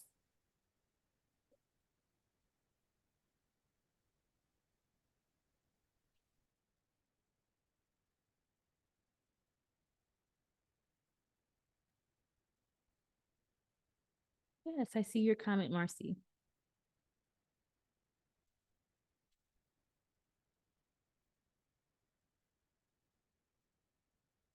Well, if people don't have immediate questions, I just want to really say a huge thank you. This was really amazing. Gave us so much so many important things to really, really think about and chew on and apply. At the Cabinet for Health and Family Services, which is the kind of parent of the System of Care Academy, the grandparent, I guess. Two of our 5 pillars, one is equity and one is resilience. And we understand them to need to work together, and that they can't, they depend on one another, and you can't do one without the other. And this really pulled a lot of things together, and I think gave us a lot of things to think about, both at our individual provider levels and at our collective level, of how we can be a powerful group of change agents and change our systems, and have those systems change the bigger systems. So any other thoughts or questions? You're getting lots of kudos in the chat. Thank you. One question. The chat is moving really fast, so I'm going to try to get it. Okay. At the beginning of the training, there was a slide that some Kentucky, hold on, it jumped again. Some Kentucky areas continue to celebrate, but August 8th. Didn't say what it was. Okay, thank you. I think it was August 8th, and that's when Juneteenth came to Kentucky, right? That it was, or no, what is the August 8th reference? August 8th is when now I'm blanking on his name. Andrew Jackson freed his own slaves. Okay. And so it's celebrated in Kentucky and Tennessee. Did not know that. Okay. Yeah. So yeah, I think I know that mainly because I live so close to Kentucky. So they celebrate August 8th in when I was younger. I remember that. And so I wanted to include it, and I was August 8th and Juneteenth are kind of the emancipation celebrations that are a little bit off from kind of the day that the nation had kind of the official emancipation celebrations. Thank you so much for inviting me. I'm going to put my contact information in the chat. And yes, thank you so much for the conversation. I love the engagement, and I know it's a long session and everybody was still engaged at the end. So I really appreciate the time and the space to talk about this important issue. We're so excited to have you, and we just one more time want to say thank you for being here with us today. Several people were asking in the chat about how they save it. If you look down in your chat box where you would type a chat, there should be 3 ellipses that you can click on that and click save chat. If you don't have that option because we're in webinar mode, that's okay. I will capture those resources and send them out soon. The next System of Care Academy session is on May 17th. So visit the System of Care Academy website if you would like to register for more sessions. And we have possibly one more question.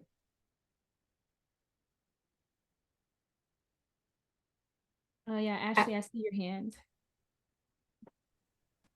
I'm so sorry. I didn't mean to raise my hand, but thank you. That happens sometimes. Ingrid, we look forward to the next time we can have you in Kentucky. Maybe we can get you up here in person since you're close enough.